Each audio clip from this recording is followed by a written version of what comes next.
কিরে, বেরিয়ে পড়েছিস নাকি? মানে ভাইয়া, যদি কিছু মনে না করিস একটা কথা বলি। আচ্ছা বল দেখি, তুই তো আর ভালো কথা বলিস না কখনো। আচ্ছা, বিয়েটা কোনোভাবে একটু পেছানো যায় না? অসম্ভব, এটা কি বলিস তুই? এটা হবে না। না মানে আমার সামনে এক্সাম তো, তাই একটু এক্সট্রা ক্লাস আছে।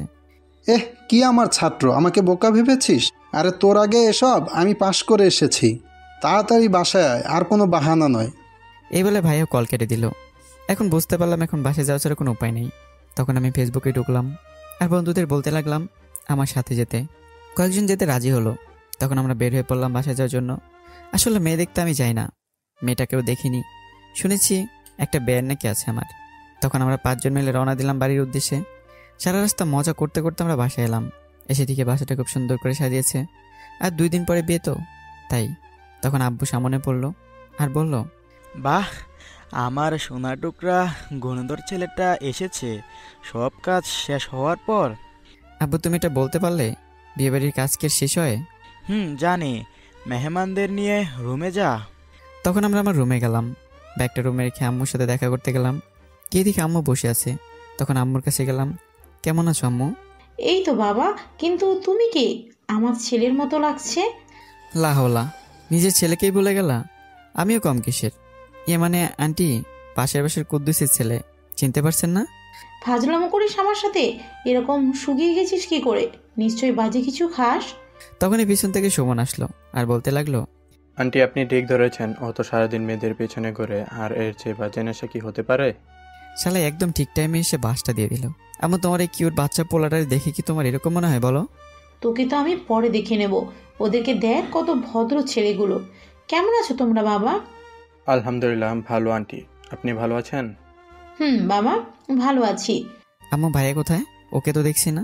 সে তো অফিসে গেছে। কি, আজ বাদে কালোর বিয়ে আর ওখানে অফিসে গেছে? কি একটা ইম্পর্টেন্ট মিটিং আছে বলল, এসে যাবে এক্ষুনি। তোরা গিয়ে রেস্ট নে, আমি ঠান্ডা কিছু পাঠাচ্ছি। তখন আমরা চলে আসতে লাগলাম। এখন বুঝতে পেরেছেন আমি ছেলেটা কেমন ভদ্র। বাইরে এসে সুমনকে একটা চর মারলাম আর বললাম, শালা এসব বলা জায়গা পেলি না?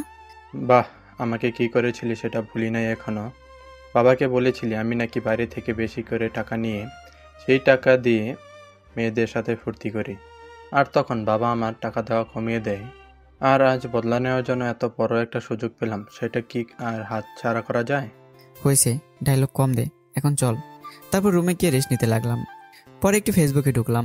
তখন নিউজ ফিড ঘুরছি, হঠাৎ দেখি তানি একটা পিক আপলোড করেছে কোন এক বিয়েবাড়িতে, আর তার ক্যাপশন দিল বিয়েবাড়িতে। তখন আমি দেরি না করে সাথে সাথে হাহারি এক দিলাম আর কমেন্ট করলাম, কি রে, তোর মতো ছাগলের 3 নম্বর বাচ্চাকে খেয়ে বিয়ে করে? সাথে সাথে কমেন্টে রিপ্লাই আসলো, আমাকে এইসব বলছিস? তুই ইনবক্সে আয়। তখন সাথে সাথে ইনবক্সে মেসেজ দিল আর সে বলতে লাগলো, ওই শালা হনুমান, কুত্তা, বিলাই, গরু, ছাগল, ভেড়া, তুই আমাকে কি বললি? ও, এসব পশু তার আমার সাথে এখন নেই, দেখা হলে বলে দেবো আমার এক্স তোমাদের খুঁজে। কি? তুই কি বললি? তোকে একবার হাতের কাছে পেয়ে নেই, পরে তোকে বোঝাবো। আর বিয়েটা আমার না, আমার আপুর। সেটা আমি জানতাম, কারণ তোকে কে বিয়ে করবে? যা তোর চেহারা। আর আমি ভাবছি এই বাজারের কথা, যে তোদের বাসায় বিয়ে করছে। হয়েছে, এত ভাব মারতে হবে না। আর শোন, আমার একটা বিয়াই আছে, মানে দুলা ভাইয়ের ভাই, দেখতে যা কিউট। ওই দিন প্রথম দেখেই তো প্রপোজ করে দিল। কত স্মার্ট একটা ছেলে, তোর মতো এত ফকিন্নি না। ঠিক আছে আপা, আপনি প্রেম করেন, আমার আবার অনেক কাজ আছে। তখন আমি আস্তে করে অনলাইন থেকে বের হয়ে আসলাম, না হলে ওর কত চাপা শুনতে হতো। আপনারা হয়তো বুঝতেই পেরেছেন, ও আমার এক্স গার্লফ্রেন্ড। 3 বছরের রিলেশন ছিল আমাদের, কিন্তু কোনো একটা কারণে ব্রেকআপ হয়ে যায়। শুনবেন সেই রিলেশনটা কেন ব্রেকআপ হয়েছিল আর কিভাবে বা আমরা পরিচিত হয়েছিলাম? তাহলে যেতে হবে 3 বছর আগে। আমি এসেছি এক্সাম দেওয়ার পর ঢাকায় চলে আসলাম লেখাপড়া করার জন্য। কলেজে ভর্তি হলাম।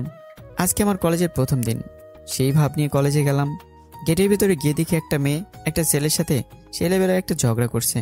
প্রথম দিন কলেজে আসলাম, তাই ভাবলাম প্রথমে বাংলা সিনেমার মতো কিছু একটা ঘটবে। না মনে হয়েছে নায়কের সাথে ধাক্কা লাগা, বইগুলো পড়ে যাবে আর সেগুলো তুলতে গিয়ে প্রেম হয়ে যাবে। কিন্তু তার হলো কই, প্রথম দেখাতেই পেলাম ঝগড়া। তখন আমি তাদের কাছে গেলাম আর বলতে লাগলাম, এই এখানে কি হয়েছে রে? আরে ভাই, এসব ফাজিল মেয়েদের সাথে কি হয় বুঝি না। মানে না তো, জানি না। আঙ্কেল, আপনি কথা না বলে যান এখান থেকে, না হলে কি যে হবে আপনার। তখন আমি আশেপাশে কোথায় আঙ্কেল আছে সেটা খুঁজতে লাগলাম, কিন্তু তেমন কাউকে পেলাম না। তখন আমি আর কিছু না বলে অপেক্ষা করতে লাগলাম, দেখি কি হয়। ঝগড়া শেষে আমি বলতে লাগলাম, বাহ, আপনি তো সে লেভেলে ঝগড়া করতে পারেন। আমার সাথে কেউ ঝগড়া লাগলে নিশ্চয়ই আপনাকে আমি ভাড়া করে নিয়ে নেব। এই দেখ, এখন মেজাজ গরম আছে, পরে যে কি করব। আচ্ছা, কিছু করতে হবে না, আপনি শান্ত হন। তখন মেয়েটা কিছু না বলে হাঁটতে লাগলো, সাথে আমিও। তখন মেয়েটা বলল, এই, আপনি আমার সাথে কেন হাসছেন? মনে মনে ভাবছি মেয়েটার রাগ হয়তো কমে গেছে। আরে আমি তো আমার রাস্তা দিয়ে হাঁটছি, কই আপনার সাথে হাঁটি না তো। দাঁড়ান, আপনি আমার পরে আসবেন, নয়তো আগে যান। তখন আমি দাঁড়ালাম আর মেয়েটাও যেতে লাগলো। হায় আল্লাহ, মেয়ের সাথে ফাজলামো করতে করতে আমি তো আমার ক্লাসের ঠিকানাটাই জানলাম না। তখন একটা বড় ভাইকে জিজ্ঞেস করলাম, সে বলল, ওই যে ওটা। তখন আমি ক্লাসে গেলাম। বাহ, কি সুন্দরী মাইয়া, কিন্তু এ কি, সবাই দিকে বসে বসে প্রেম করছে। সাথে সাথে আমার এই ছোট্ট মনটা ভেঙে গেল। সিট খালি নাই কোথাও, কোথায় গিয়ে বসবো? ওই তো ওখানে একটা সিট খালি আছে, কিন্তু সে কি, ওখানে তো একটা মেয়ে বসে আছে। মেয়েটা কানে হেডফোন গুঁজে বসে আছে। তখন আমি ওর কাছে গেলাম আর বলতে লাগলাম, এক্সকিউজ মি, এই যে। তখন মেয়েটা বলতে লাগলো, কি হয়েছে, এরকম কেন করছেন? দেখছেন না বিটিএস এর গান শুনছি। এরকম মায়ের গান আমি শুনি না, সাইড দেন, বসবো। আঙ্কেল, এখানে বসতে পারবেন না, এখানে আমি একা বসবো। আরে মামনি, বড়দের মুখের উপর কথা বলতে নেই, একটু চেপে বসো। তখন মেয়েটা বাধ্য হয়ে চাপলো আর বলতে লাগলো, বেটা খাটাস একটা হনুমান শয়তানের নানা। তা মামনি, তোমার নাম কি? এভাবে প্রতিদিন আমাদের দুষ্টুমির ঝগড়া চলতো। একসময় আমরা দুজন ভালো বন্ধু হয়ে যাই। তবে আমার ওকে খুব ভালো লাগতো। সুন্দর একটা মেয়ে, যেমনটা আমি স্বপ্নে দেখতাম আমার রাজকুমারীকে, ঠিক তেমনটাই সে। অনেক ছেলে তার পিছনে ঘুরে। কলেজের বড় ভাইরা আমার হাতে চিঠিও দেয়, সাথে আমার ফিসটাও দিয়ে দেয়। একদিন দেখলাম তানিয়াকে কলেজের এক বড় ভাই প্রপোজ করলো, কিন্তু তানিয়া কিছু না বলে চলে আসে। খুব খারাপ লাগছিল সেদিন। যদি সে তাকে বলে দেয় আর রাজি হয়ে যায়, তাহলে আমার কি হবে? আজকে মনটা খুব একটা ভালো নেই, কিন্তু সেটা কেন তাও জানি না। তখন তানিয়া আসলো আর আমাকে বলতে লাগলো, রাফি, চল আমার সাথে। কোথায় যাবে এখন? আমার ভালো লাগছে না, তুই যা। এই, তোকে আসতে বললাম না, তাড়াতাড়ি আয়। তখন আমি তার সাথে যেতে লাগলাম। আমাদের কলেজের পেছনে ছোট একটা পুকুর আছে, সেখানে সে আমাকে নিয়ে গেল আর বলতে লাগলো, রাফি, কলেজের ওই বড় ভাইটা আছে না, পারভেজ বলে নাম। তা কি হয়েছে? সে আমাকে গতকাল প্রপোজ করেছিল। আমি ভাবছি রাজি হয়ে যাব। যেভাবে ছেলেরা আমাকে ডিস্টার্ব করছে, ওর সাথে রিলেশন করলে কেউ ডিস্টার্ব করতে সাহস পাবে না। এই কথাগুলো শুনে আমার মাথা ঘুরে গেল। কি বললো তানিয়া? চোখের কোণে পানি জমে গেল। নিজের অজান্তেই 2 ফোঁটা পানি গড়িয়ে পড়তে লাগলো। ভালো করেছিস, এটা বলে আমি চলে আসতে লাগলাম। আর কথাই বলতে পারছি না। কি রে, তুই কোথায় যাচ্ছিস? আর কথা আছে তো? কি কথা বলবো তোর? হ্যাঁ, তোর ভালোবাসার কথা শুনে আমার কি হবে? কি রে, তুই এরকম করে কথা বলছিস কেন? মনে হয় রেগে গেছিস? তো কি করবো শুনি? নিজের ভালোবাসার মানুষটা যখন আমার সামনে দাঁড়িয়ে অন্য কাউকে ভালোবাসার কথা বলে, তখন আর কিরকম ভাবে কথা বলে? কি বললি আবার বলতো? কেন, আমি আবার কি করলাম? তোকে ভালোবাসি এটাই বললাম। বুঝলাম, এদিকে আয়। কিন্তু কেন? তোকে আসতে বললাম। তখন আমি আস্তে আস্তে তানিয়ার দিকে যেতে লাগলাম। এগুচ্ছি আর মনের ভেতর ভয় লাগা কাজ করছে। যদি তানিয়া কিছু বলে আমাকে, আর যদি রাগ করে আমাদের ফ্রেন্ডশিপটা নষ্ট করে দেয়, তখন আমি তার সামনে গেলাম। আর তখন তানিয়া এরকম একটা কাজ করলো যেটা আমি ভাবতে পারিনি। কি বললি তুই আমাকে ভালোবাসিস? কিন্তু সেটা এতদিন কেন বললি না? জানিস তোর মুখ থেকে এই কথাটা শোনার জন্য আমি কতগুলো ছেলে রিজেক্ট করেছি। এটা বলে সে আমাকে জড়িয়ে ধরলো আর আমি বোকার মতো দাঁড়িয়ে আছি সেখানে। তাহলে কি তুমি আমাকে ভালোবাসতে? কেন বোঝো না তুমি? কেন এতগুলো ছেলেকে রিজেক্ট করলাম? এভাবেই শুরু হয় আমাদের রিলেশন। খুব ভালোই চলছিল। সব মিলিয়ে ঝগড়া আমাদের মাঝে লেগেই থাকতো। রিলেশন থাকার সময় আমরা একে অপরকে তুই করে বলতাম। তবে আমাদের ভালোবাসার মাঝে কোনো রকম কমতি ছিল না। মান অভিমান সব কিছু মিলে চলছিল আমাদের রিলেশনটা। কিন্তু হঠাৎ তানিয়ার মাঝে পরিবর্তন হওয়া শুরু হয়ে গেল। আমাকে আগের মতো টাইম দেয় না, ফোন বিজি থাকে। ভেবেছিলাম আমাদের রিলেশনশিপে হয়তো তৃতীয় ব্যক্তির আগমন ঘটেছে। তখন আমাদের প্রচুর ঝগড়া হতো। সপ্তাহে কম হলেও 2 থেকে 3 বার ব্রেকআপও হতো। কিন্তু আবার সাথে সাথে সব ঠিক হয়ে যেত। একদিন তানিয়াকে একটা ছেলের সাথে ঘুরতে দেখেছিলাম। সেদিন আমাদের খুব ঝগড়া হয়েছিল এবং সে আমাকে একটা থাপ্পড়ও দিয়েছিল। সেদিন আমরা আবার ব্রেকআপ করেছিলাম। কিন্তু এরপর আর এখন পর্যন্ত এসেছি, তার সাথে আর বেশি কথা হয় না। একই ক্লাসে পড়ি, তাই কোনো প্রয়োজন ছাড়া খুব একটা কথা হয় না। মাঝে মাঝে রিলেশনশিপ স্ট্যাটাস দেয় আর সেটাতে হাসির ইমোজি দেয়, আর সে ওরে ইচ্ছে মতো গালি দেয়। আর এভাবেই দিনগুলো কাটছে। আর আজকে আবার অনেকদিন পর কথা হলো। এই যা, আপনাদের সাথে কথা বলতে বলতে ভাইয়াও এসে গেছে। কিরে রাফি, কি অবস্থা তোর? হ্যাঁ, আর তোমরা সবাই কেমন আছো? লেখাপড়া ছেড়ে এখানে আসছি, বিয়েটা কিছুদিন পর করলে হতো না? এরপর ভাইয়ের সাথে মজা করতে লাগলাম। আর তারপর খাবার খেয়ে রেস্ট নিলাম। আগামীকাল ভাইয়ের সাথে শপিং করতে যেতে হবে, তাই তাড়াতাড়ি ঘুমিয়ে পড়লাম। পরদিন সকালে রেডি হয়ে শপিং করতে গেলাম। অনেক কিছু কেনাকাটা করলাম। বিকেলে বাসার কাজ, বিয়েবাড়ি বলে কথা, এভাবে দেখতে দেখতে বিয়ে চলে আসলো। আগামীকাল ভাইয়ের বিয়ে। আমার বন্ধুরা মিলে মজা করছি। এলাকার ছোটবেলার ন্যাংটা বন্ধুদের পেয়ে সেই ছোটবেলায় ফিরে যেতে ইচ্ছে করতেছে, কিন্তু সেটা আর হয়তো সম্ভব না। আর চাইলেও সেই দিনগুলো ফিরে আসবে না। কতই না সুন্দর ছিল সেই দিনগুলো, হারিয়ে যাচ্ছে এখন সেই দিনগুলো। এগুলো এখন শুধুমাত্র অতীত হয়ে আসছে, সব কিছুই ভোলা যায়। আপনি একদিন হয়তো অনেক বড় হয়ে যাবেন, আপনি সেই ন্যাংটা কালের বন্ধুটাকেও কখনোই বলতে পারবেন না। বিয়ের দিনে রেডি হয়ে গেলাম। ভাইয়ের বিয়েতে আমরা বন্ধুরা এক কালারের পাঞ্জাবি পরলাম। বিয়েতে গিয়ে শালার হারামি বন্ধুগুলো মেয়ে দেখতে ব্যস্ত, আর এদিকে আমার ভালোই লাগছে না। হঠাৎ কেন জানি তানিয়ার কথা মনে পড়ে গেল। জানি না মেয়েটা আমাকে এখন মিস করছে কিনা, কিন্তু সত্যি আমি ওকে খুব মিস করছি। জীবনে একটা রিলেশন করেছিলাম, আর সেটা হচ্ছে তানিয়া, কিন্তু আফসোস ও সেটা বুঝলো না। এসব ভাবছি আর হাঁটছি, হঠাৎই কোনো একজনের সাথে ধাক্কা লাগলো। আর তখন মেয়েটা বলতে লাগলো, এই তুই কে রে? দেখে হাঁটতে পারিস না নাকি? সুন্দরী মেয়ে দেখলে ধাক্কা খেতে ইচ্ছা করে? আব্বে আলির মায়ে জড়ি না, এত ভাবলো কে? এটা বলে যে না মায়ের দিকে তাকালাম। এ মায়ে কি? এই মায়ে এখানে কি করে? কি রে, তুই এখানে কি করিস? আহারে, অসহায় পোলাটা না খেয়ে আছে মনে হয়। আমাকে আগে বলতি, আমি দাওয়াত দিতাম, কিন্তু চুরের মতো এসে খেয়ে চলে যাওয়াটা কি ঠিক? আপনারা হয়তো বুঝতে পারছেন মেয়েটা কে হতে পারে। আপনাদের ধারণাই ঠিক, এটা তানিয়া। কিন্তু তানিয়া এখানে কি করে? আচ্ছা, আমারও তো সেম প্রশ্ন, তুই এখানে কি করিস? তুই যে গরিব ফকিনি সেটা আমি জানতাম, কিন্তু বিয়ে বাড়িতে এসে যে ফ্রিতে খাস সেটা আমি জানতাম না। কি, তুই আমাকে ফকিন্নি বললি? দাঁড়া তুই। এটা বলে আশেপাশে কিছু একটা খুঁজতে লাগলো। আবহাওয়া ভালো না, তাই বলতে লাগলাম, আরে আমি তো মজা করেছি। এ মানে তুই কোন পক্ষের? আমি মেয়ে পক্ষের, আর যার বিয়ে হচ্ছে তার ছোট বোন আমি। তা তোকে এখানে দাওয়াত দিল কে? তাহলে কি আমি তো সেই হ্যান্ডসাম রাজপুত্রের মতো দেখতে ছেলেটা? মানে কি, কি বলতে চাস তুই? ছেলে পক্ষের আমি, আর সব থেকে বড় কথা হচ্ছে আমি বড় ছোট ভাই। কি, এটা কি করে সম্ভব? এটা অসম্ভবের কি আছে মিস বেয়ান সাহেব? এই বিয়ে আমি হতে দিব না। আমি এক্ষুনি যাচ্ছি আপুর কাছে। আসলে কি, আমি চাই না তোর মতো মেয়ের বোনের সাথে আমার ভাইয়ের বিয়ে হোক। তাড়াতাড়ি যাবি, এটা ভেঙে দে। আমি মিষ্টি নিয়ে বসে আছি তোর জন্য। তখন তা নিয়ে চলে গেল, আর আমি বসে আছি একটা চেয়ারে। তখন আমার বন্ধুরা আসলো আর বলতে লাগলো, বন্ধু, একটা মাইয়া দেখছি, পছন্দ হয়েছে, কিন্তু বলতে পারছি না, কিছু কর না প্লিজ। আরে ভাই, আমি আছি আরেক ঝামেলায়, যা সর এখান থেকে। বন্ধু, একটু উপকার তুই কর, তারপর ওই মেয়েটার সাথে যদি আমার বিয়ে হয় আর একটা বাচ্চা হলে সে তোকে কাকা বলে ডাকবে। সে কি রে, মনে মনে বাসরও করে ফেলছিস? দাঁড়া, তোর একটা ব্যবস্থা করতে হয়। তখন আমি ওই মেয়েটার কাছে গেলাম আর বলতে লাগলাম, আপু, আপনাকে ওই ছেলেটা মনে হয় পছন্দ করে। ভাইয়া, আমারও মনে হয়, অনেক সময় ধরে দেখছি আমাকে ফলো করছে। আচ্ছা, ওকে একটু ডেকে দেবেন প্লিজ? এই যা, কি হলো? কোথায় একটু প্যাচ লাগাবো তা না, এখন দেখি মেয়েটা ইমতিয়াজকে পছন্দ করে। লে হালুয়া। তখন ইমতিয়াজকে বললাম, যা ভাই, তোর মনে হয় কাজ হয়ে গেছে। তখন তাকে আর পায়কে দৌড়ে চলে গেল। আর এদিকে আমি তানির জন্য অপেক্ষা করতে লাগলাম, কিন্তু সে আর আসছে কোথায়? ওই যে গেল আর আসছে না। কি জানি কোন ছেলের আবার মাথা খেতে গিয়েছে। আর ইমতিয়াজ যে গেল, আর তো আসার খবরই নেই। কি জানি তারা আবার কি করে। আপনারা যেটা ভাবছেন সেটা না, আমি বলতে চাচ্ছি ভবিষ্যৎ পরিকল্পনা করে নাকি, এসব ভাবছি। আর তখন হঠাৎ তানি আসলো আর বলতে লাগলো, বাল, কত করে বললাম আপু তোর বরের ভাইটা ভালো না। কে শুনে কার কথা?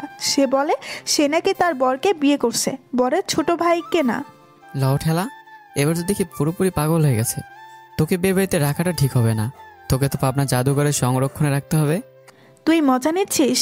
ঠিক আছে, বিয়েটা হতে দে, দেখ পরে আমি কি করি। ঠিক আছে ব্যান সাহেব, এখন আপনি যেতে পারেন। কত সুন্দরী মায় দাঁড়িয়ে আছে, ওদের সাথে একটু সেটিং করে আসি। তুই শালা কখনো ভালো হবি না। এই বলে তানিয়া চলে গেল, আর আমি যোগ দিলাম বন্ধুদের সাথে। তখন সুমন বলতে লাগলো, দোস্ত, ওই দেখ একটা মেয়ে, এত ভাব মেয়েটার, একটা ছেলের সাথেও কথা বলে না। মেয়েটা কি বোবা নাকি রে? আরে না, বান্ধবীদের সাথে তো ঠিক কথা বলে। আচ্ছা দাঁড়া, দেখি কি ব্যবস্থা করা যায়, তবে বাজি লাগতে হবে। আচ্ছা, অনেক ছেলে চেষ্টা করেছে, কথা বলাতে পারে নাই। তুই পারলে 2000 পাবি। তাহলে আর বসে থেকে লাভ নাই, কথা বলাতে পারলে 2000। তখন আমি মেয়েটার কাছে গেলাম, কে দেখলাম মেয়েটার শাড়ির আঁচড় মাটিতে পড়ে আছে। তখন আমি বললাম, এই যে মিস সুন্দরী, আপনার শাড়ির আঁচড় মাটিতে পড়ে আছে। তখন আমি হাত দিয়ে মাটি থেকে শাড়ির আঁচড়টা তুললাম, আর এদিকে তানিয়া এটা দেখে ফেলেছে। আমি একটা মেয়ের শাড়ির আঁচল মাটি থেকে তুলে মেয়েটার সাথে গল্প করছি। কি গল্প করছি এটা জানতে ইচ্ছে করছে তাই না? তাহলে শুনুন, শাড়ির আঁচল একটু সামলে রাখবেন কেমন? আর শাড়িটাতে আপনাকে বেশ মানিয়েছে। ধন্যবাদ। আর একটা কথা, আপনাকে আমার খুব চেনা চেনা লাগছে। হয়তো আগে কখনো দেখেছেন, বা একই রকম চেহারার মানুষ হয়, হয়তো আমার মতো দেখতে কাউকে দেখেছেন। আমি যদি ভুল না করি, আপনি সুজন হাসান রাফি, তাই না? আপনি ফেসবুকে গল্প লেখেন। লিখি আর কি। তো চলেন ওইদিকে হাঁটতে হাঁটতে কথা বলি। আসলে তানিয়া আমার দিকে তাকিয়ে আছে, তাই ভাবলাম ওকে একটু রাগানো যাক। তখন মেয়েটার সাথে একটু গল্প করলাম, আর অন্যদিকে তানিয়ার আগে আমার দিকে তাকিয়েছিল শুধু। তখন আমি কথা বলে শেষ করে বন্ধুদের কাছে আসলাম আর বলতে লাগলাম, এই দে আমার বাজির টাকাটা দে। শালা তুই পারিসও বটে। তখন তারা আমাকে টাকা দিতে বাধ্য হলো। একটু পর তানিয়া আর তার সাথে আরো কিছু মেয়ে আসলো আর বলতে লাগলো, বেআই সাহেব, চলেন আমাদের সাথে, আপনাদের খাবার খাওয়াবো। আপনার এই সুন্দর হাত দিয়ে খাইয়ে দিবেন। আগে তো চলেন। তারপর তারা যেতে লাগলো মেয়েগুলোর সাথে। আরে মিস্টার, আপনাকে কি আলাদা করে বলতে হবে নাকি? তখন আমি তার সাথে গেলাম, গিয়ে দেখি অনেক কিছুর আয়োজন করা আছে, অনেক আদর যত্ন করছে সবাইকে খাওয়ানোর জন্য। বুঝতে পারলাম ব্যাপারটায় গন্ডগোল আছে, তাই আমি খাচ্ছি না। এটা দেখে সবাই বলতে লাগলো, আরে বেআই সাহেব, কি চিন্তা করছেন? না মানে আমি একটা বিষয় নিয়ে খুব চিন্তায় আছি। আম্মু সবসময় বলতো খাবার সময় বাসি খাওয়া থাকলে তাকে না খেয়ে নিজে খাওয়া ঠিক না। আরে সমস্যা নেই, আমরা খেয়েছি, আপনি খান। না সেটা তো হচ্ছে না, আপনারা খেলেই তবেই কেবল আমরা খাবো। আচ্ছা ঠিক আছে, আপনারা শুরু করেন, আমরাও খাবো। তখন প্লেটের দিকে লক্ষ্য করলাম আমাদের খাবারগুলো আগে বেড়ে রেখেছিল। তখন আমি বললাম, আচ্ছা আপনারা প্লেটের খাবারগুলো খান, ওইসব আমরা খাবো। আরে না, এসব আপনাদের জন্য। তখন আমি প্লেটগুলো তাদের দিকে এগিয়ে দিলাম, আর তারা তো এক দৌড়ে চলে গেল। তখন আমি সুমন আর বাকিদেরকে বলতে লাগলাম, বিয়েবাড়িতে এসে মেয়েদের মধুর কথা শুনে খেতে বসা ঠিক না। আল্লাহ ভালো জানে, এসব খেলে সারাদিন রুম টু হিয়ে হয়ে যেত। এভাবে পেটে শেষ হলো। এখন শুরু হলো কান্নাকাটির পালা। কান্না শেষ করে বাবা কিনে বাসায় আসতে লাগলাম। সাথে কিন্তু একজন এসেছে, আমার এক্স, না মানে এখন ভাইয়ের শালি, মানে আমার বেআইন। এরপর বাসায় এসে পড়লাম। এভাবে রাত হয়ে গেল। তখন আব্বু আসলো আর বলল, রাপি তুই যা তো ওই রুমটা তানিয়ার জন্য গুছিয়ে দে। আর তোর আম্মু কাজ করছে, তাই সে আসতে পারছে না। আর ওর যাতে কোনো আপ্যায়নে কমতি না থাকে, না হলে তোর কিন্তু খবর আছে। তখন আব্বু চলে গেল, আর তানিয়া আমার রুমে আসলো আর বলতে লাগলো, তুই কি কখনো ভালো হবি না রাফি? কিন্তু আমি খারাপটা ছিলাম কবে? তোর সাথে এত কথা বলার সময় আমার হাতে নেই। আমার বিছানাটা ভালো করে গুছিয়ে দে। কেন, আমাকে দেখে কি তোর চাকর মনে হয়? মনে হচ্ছে সেটাই। আঙ্কেল কি বলে গেছে মনে নেই? ও তাহলে সব কথা শুনে ফেলেছে। তখন আর কি, তাকে আমার রুমে বসে রেখে তার রুমটা গোছাতে গেলাম। বিছানায় ঠিক করতেছে, মনে মনে 14 গোষ্ঠী উদ্ধার করছি। এখন কিছু তেলাপোকা দিতে পারলে মনটাতে শান্তি লাগতো, কিন্তু প্রথমবার আমাদের বাসায় আসছে, এসব করা ঠিক হবে না। তখন বিছানায় ঠিক করে আমার রুমে আসলাম, আর এসে দিকে তানিয়া বসে বসে কিছু একটা দেখছে। আমাকে দেখে লুকিয়ে ফেললো সে। তখন তানিয়া চলে যেতে লাগলো। তখন আমি তাকে বললাম, তানিয়া দাঁড়া, তোর সাথে কিছু কথা ছিল। তখন তানিয়া দাঁড়ালো। তখন আমি তার সামনে গেলাম আর তার গালে 2 হাত দিয়ে বললাম, তানিয়া আর সত্যি করে একটা কথা বলবি, আমাকে তুই ভালোবাসিস? তখন তানিয়া আমার হাতটা তার গাল থেকে সরিয়ে ঠাস করে একটা চড় মারলো আর বলতে লাগলো, তোর কত বড় সাহস, আমার গায়ে হাত দিস তুই? এটা বলে তানিয়া চলে গেল। খুব খারাপ লাগছে। আজ 3 বছরের রিলেশন, খুব কষ্ট হয় তার জন্য। হয়তো সে আমাকে ছাড়া সুখে আছে, কিন্তু আমি তো ভালো নেই। আমাদের ব্রেকআপ হয়েছে প্রায় 3 মাস, কিন্তু এখনো আমি তাকে অন্য কোনো ছেলের সাথে দেখতে পারি না। এসব ভাবতে ভাবতে ঘুমিয়ে পড়লাম। পরদিন সকালে ঘুম থেকে উঠে ফ্রেশ হয়ে নাস্তা করতে গেলাম। তখন আম্মু বলল, রাফি, একটু পর তানিয়াকে নিয়ে পুরো এলাকাটা ঘোরাতে নিয়ে যাবি। এসব আমি পারবো না, আমার কাজ আছে। কি বললি তুই? তোর আবার কিসের কাজ? ওই এলাকার খারাপ ছেলেদের সাথে আড্ডায় যাওয়া চলবে না। আম্মু যা বলেছে তাই কর। তানিয়াকে এলাকাটা ঘুরিয়ে নিয়ে আয়। তখন আমি আর কিছু বললাম না। তানি আমার সামনে বসে খাচ্ছে, আমি মাথা নিচু করে খাচ্ছে। একবার আমি মাথা উপরে উঠিয়ে তাকাইনি, হঠাৎ আমার পায়ে কেউ জোরে লাথি মারলো। আমি আব্বুকে বলে চিৎকার দিয়ে উঠলাম। কিরে, কি হয়েছে তো? আন্টি মনে হয় পিঁপড়া কামড় দিয়েছে, তাই এমন করছে। রাফি চুপচাপ খা। তারপর আমি রাগী দৃষ্টিতে তানিয়ার দিকে তাকালাম। আমার দিকে তাকিয়ে বদমাসটা হাসছে। তারপর খাওয়া দাওয়া শেষ করে রুমে এসে মোবাইল হাতে নিয়ে গল্প লিখতে লাগলাম। আর অন্যদিকে তানিয়া রেডি হচ্ছে ঘুরতে যাবে বলে। একটু পর তানিয়া আর আম্মু আসলো আমার রুমে, আর আম্মু বলতে লাগলো, রাফি, এই যে তানিয়া রেডি হয়ে এসেছে। তাতে আমার কি, উনি রেডি হলে আমি কি করব? রাফি ঘুরতে যাওয়ার কথা ছিল, দাঁড়া তোর আব্বুকে পাঠাচ্ছি। থাক থাক, আমি রেডি হচ্ছি। ওনাকে বলো অন্য রুমে বসতে, কাউকে বসতে দেওয়া যাবে না যে আমরা আগে থেকে পরিচিত। আর আমি মোবাইলের দিকে তাকিয়ে কথাগুলো বললাম। তারপর তানিয়া চলে গেল আর আমি রেডি হতে লাগলাম। রেডি হয়ে বাইরে আসলাম আর আম্মুকে বললাম তানিয়াকে ডেকে দিতে। তখন তানিয়া আসলো, সেই নীল শাড়ি যেটাতে আমার দুর্বলতা, এটা খুব ভালো করে জানে তানিয়া। এই শাড়িটাতে মেয়েটাকে এতটা সুন্দর লাগে, সারাক্ষণ শুধু তাকে দেখতে ইচ্ছে করে। জানি সেটা ইচ্ছে করে পড়েছে। তখন তাকে নিয়ে ঘুরতে বের হলাম। হাঁটছি রাস্তা দিয়ে, অনেকদিন পর এলাকাতে আসা, অনেকের সাথে দেখা হচ্ছে, সবাই প্রশ্ন করছে কেমন আছি, সবার সাথেই কথা হচ্ছে। হঠাৎ তানিয়া বলল, নতুন রিলেশনশিপে গিয়ে কেমন লাগছে? নিশ্চয়ই আমার মতো প্যারা দেয় না? তখন আমি কিছু বললাম না, আবারও হাঁটছি। তখন তানিয়া আবারও বলল, কি হলো, প্রশ্নের উত্তর দিচ্ছিস না কেন? কি বলবো, আর আমরা এখানে ঘুরতে আসছি, পুরনো কথা বলতে না। ও, আমি তো আবার পুরনো হয়ে গেছি তাই না? তখন হঠাৎ একটা মেয়ে সামনে পড়লো আর বলতে লাগলো, আরে রাফি, কেমন আছো তুমি? এই তো আলহামদুলিল্লাহ, তুমি? আর সাথে একটা বয়ফ্রেন্ড নিশ্চয়ই? আর তোমার সাথে ভাবিকেও কিন্তু বেশ মানিয়েছে। আচ্ছা, তোমরা কোথাও যাচ্ছ মনে হয়? আচ্ছা তাহলে যাই। তারপর চলে আসতে লাগলাম, হাসছি আমি। এটা থেকে তানিয়া বলল, বোকার মতো এরকম হাসছিস কেন?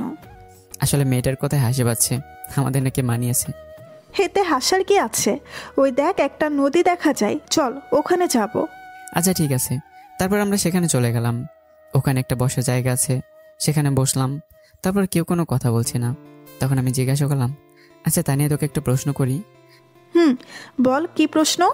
আচ্ছা সত্যি করে বলবি, তুই কি আমাকে ভালোবাসিস? তখন তানিয়া আমার দিকে একটু অবাক চোখে তাকিয়ে থাকলো। আমি বুঝতে পারছি না সে কি উত্তর দেবে।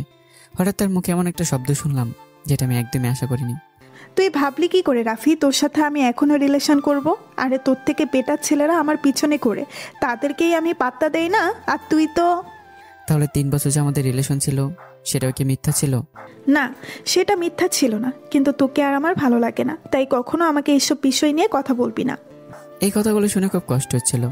আমি একটু আগে বিশ্বাস করতাম তানিয়া আমাকে এখনো ভালোবাসে, শুধু আমাদের কোনো একটা ভুলের কারণে আমরা এক হতে পারছি না। কিন্তু আজ আমার সব ভাবনাকে মিথ্যা প্রমাণ করলো তানিয়া।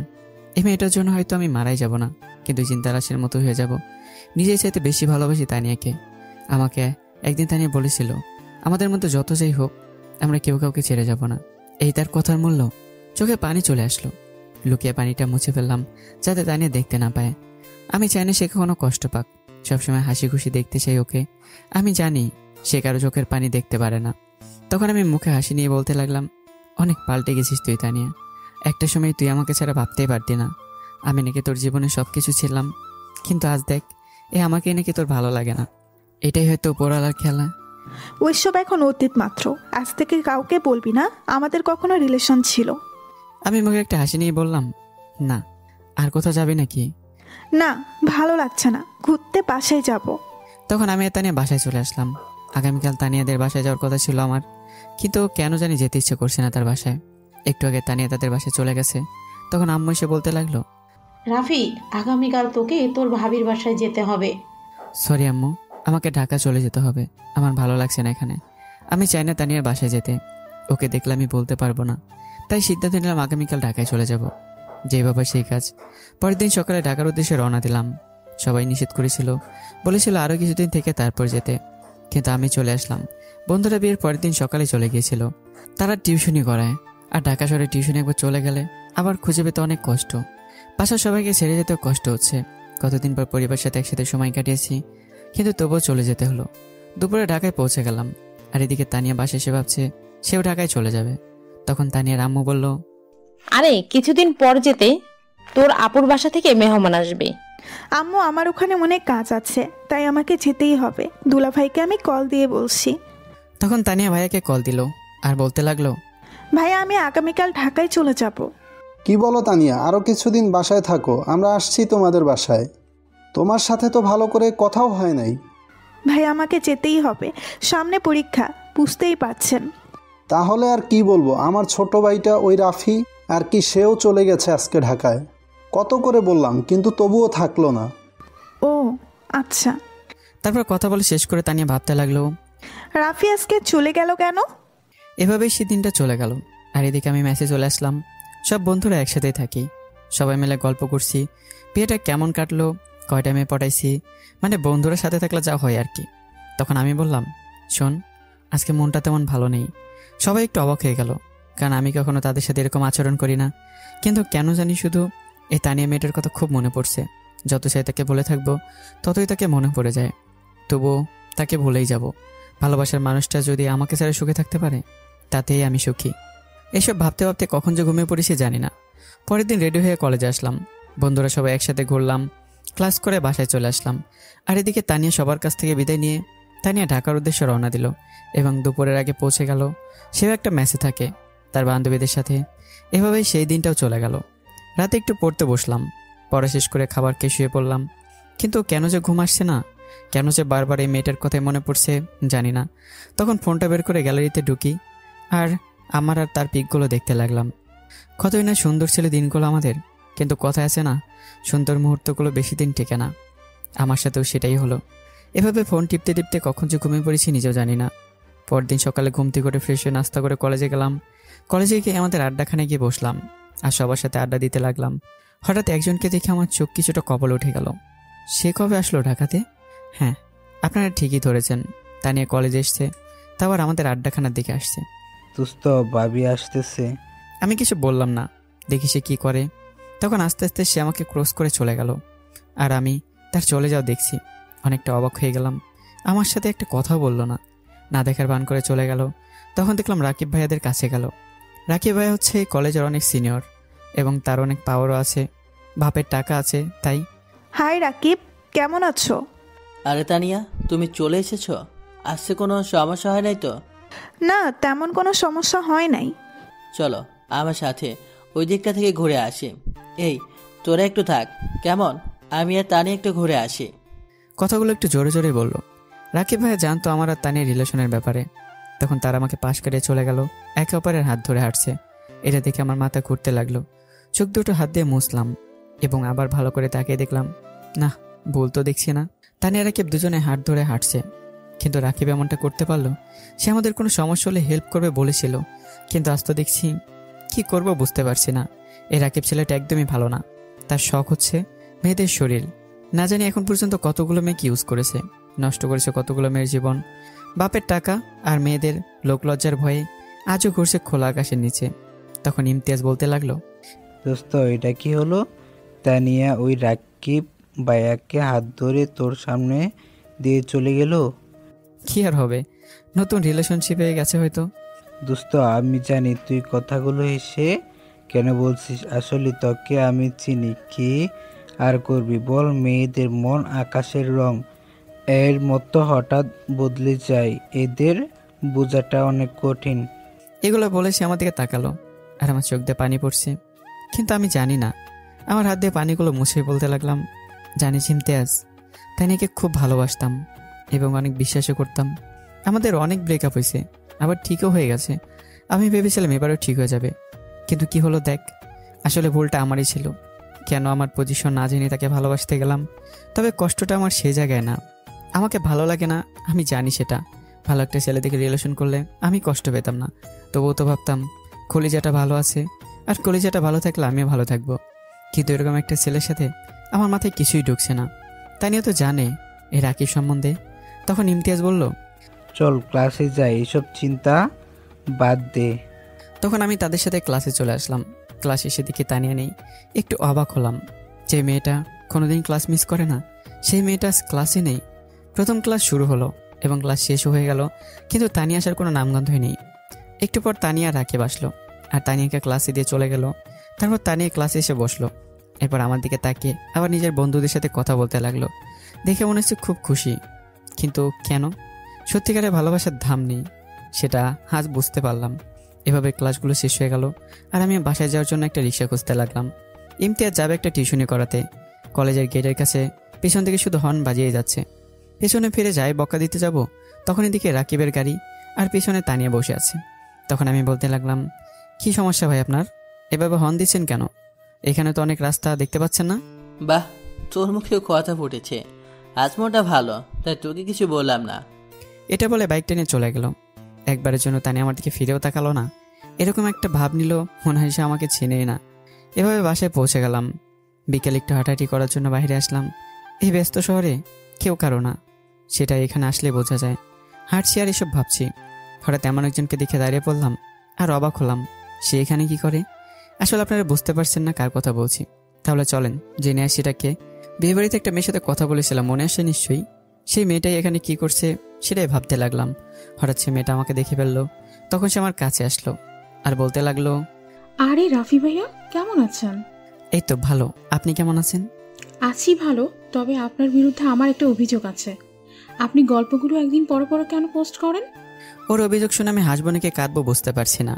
তখন আমি বললাম, আসলে আমার তো কিছু ব্যক্তিগত কাজ থাকে, সেগুলো শেষ করে কেবল গল্প লিখি। আর সব থেকে বড় কথা হলো আমি একদিকে তাকিয়ে থাকতে পারি না। আচ্ছা, এত বকবক করলাম, আমার পরিচয়টাও তাও দিলাম না। আমি নীলা, আপাতত আপনার একজন ভক্ত। এই শহরে আমার আন্টির বাসায় লেখাপড়া করার উদ্দেশ্যেই আসা। ও আচ্ছা, তা কোন কলেজে অ্যাডমিশন নিচ্ছেন? সেটা আগামীকাল কলেজে গেলেই দেখতে পারবেন। এখন আমার একটু কাজ আছে, আমি যাই, কেমন? তখন নীলা চলে গেল আর আমি একটু হাঁটাহাঁটি করে বাসায় চলে আসলাম। বাসায় এসে ফোনটা হাতে নিলাম। ভাবলাম তানিয়াকে মেসেঞ্জারে জিজ্ঞাসা করব রাকিবের সাথে এত সম্পর্ক কি, ছেলেটা ভালো না জেনেও তার সাথে এত সম্পর্ক কেন। কিন্তু যখনই মেসেঞ্জারে ঢুকলাম সব থেকে বড় ধাক্কা তখনই খেলাম।